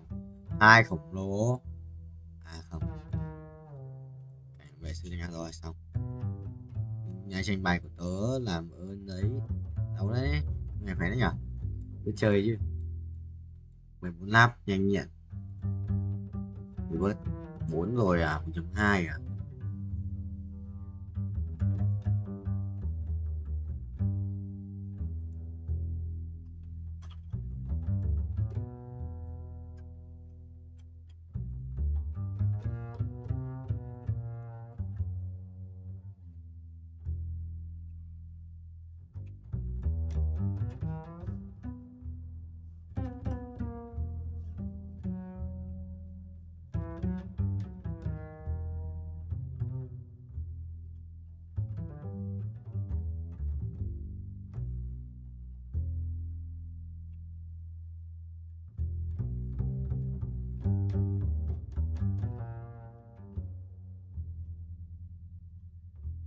Dương ơi, đây chuyển chuột tội. Thú tượng với cả giáp máu ánh sáng thì cái nào ánh sáng ngon hơn?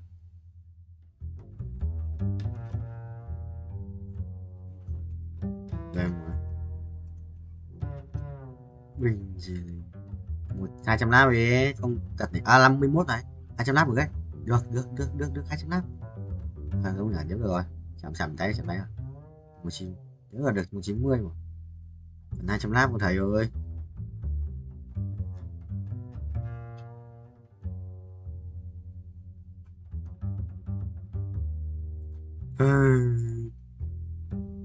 Bớt đủ 80 củ được bớt lần nữa ăn đét vậy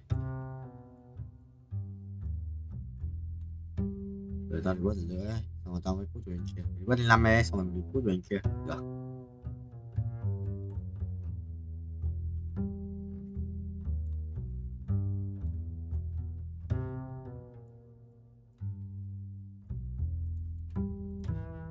bình chia lên nhà đã chia ra bình rồi xong lên 9 nhà chia xong rồi lên 9 xong rồi lên 9 thì phải được xét và là bình full form rồi form này có nhắc là cái gì đâu What chứ sao không nghe được hát ám kìa. Nghe được tử thần hắc ám chỉ có June thôi.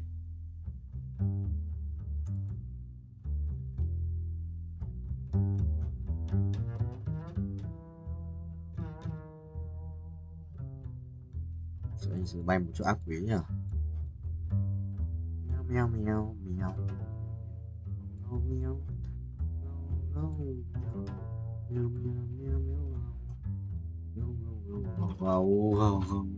không vậy thắng quay số rồi à đâu đâu ấy nhỉ 53 của thêm mấy lát nữa nhiều đi qua lại 200 মন্টুর বাসা ফাঁকা খালি বাসা পুরা খালি খাওয়া দাওয়া নাই তুমি আর আমি শুধু তুমি আর আমি একা একা কত বড় সাহস তোর হ্যাঁ তুই সাহস পাইলি কিভাবে আমার নিয়ে খালি বাসায় যাবি বাসায় আমার কথা বলো বিয়ের কথা বলো সিরিয়াস হও তুমি তো জানো আমার বাসার অবস্থা কি এমন ভাই যেন পৃথিবীতে কারো ফ্যামিলি যেন না জন্মায় মানে ওর জন্য আমি কিছুই হচ্ছে না ও ফেল করে আর বিয়েটা হচ্ছে না ফেল করতেছে আর হচ্ছে বিয়ে পিছাইতেছে কিন্তু আমার লাইফটা কোথায় যাইতেছে সেটা তো কেউ চিন্তা করতেছে না ও তো সেই ব্যাপারে কোনো টেনশনই নাই আমি যে তোমাকে কত ভালোবাসি এটা কি ওকে আমি বলতে বুঝাইতে পারতেছি বলো হ্যাঁ আরে কি হয়েছে না আমি আর বসে থাকতে পারবো না এতক্ষণ ধরে রিকশায় বসে থেকে আমার ব্যাক পেন করতেছে কোথায় দেখি দেখতে হবে না আমি আর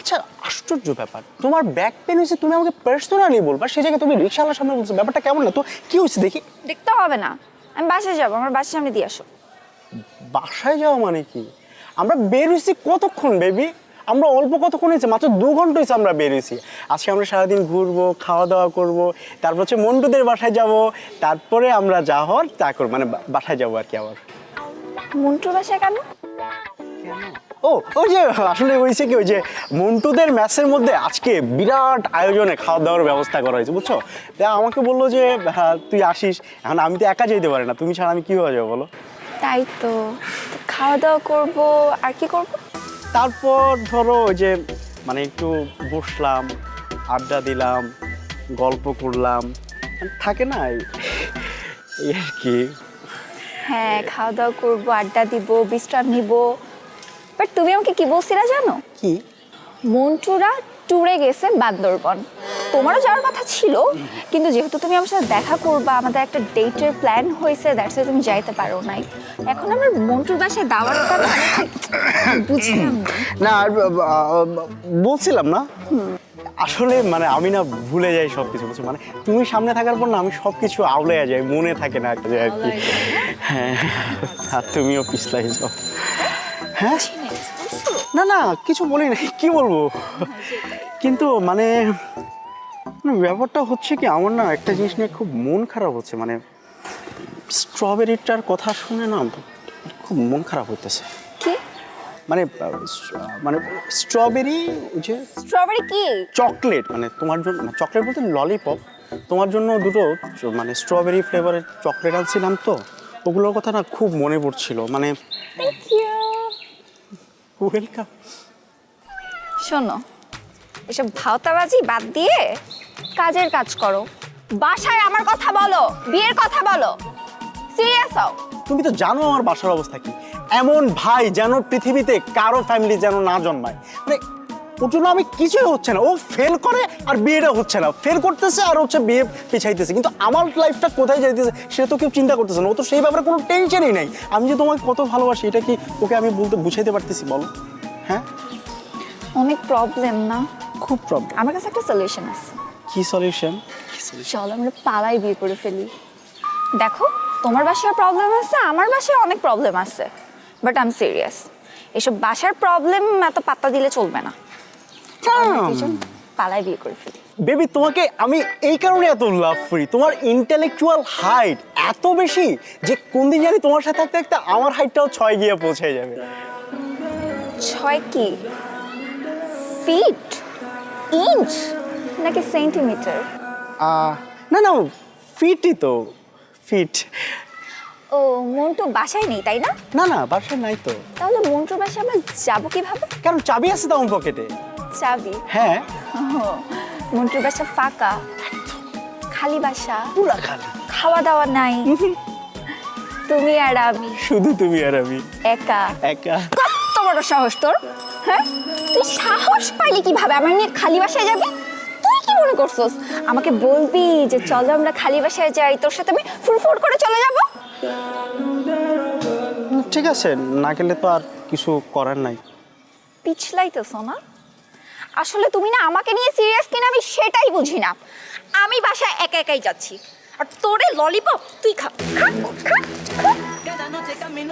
বেবি, বেবি ললিপপ।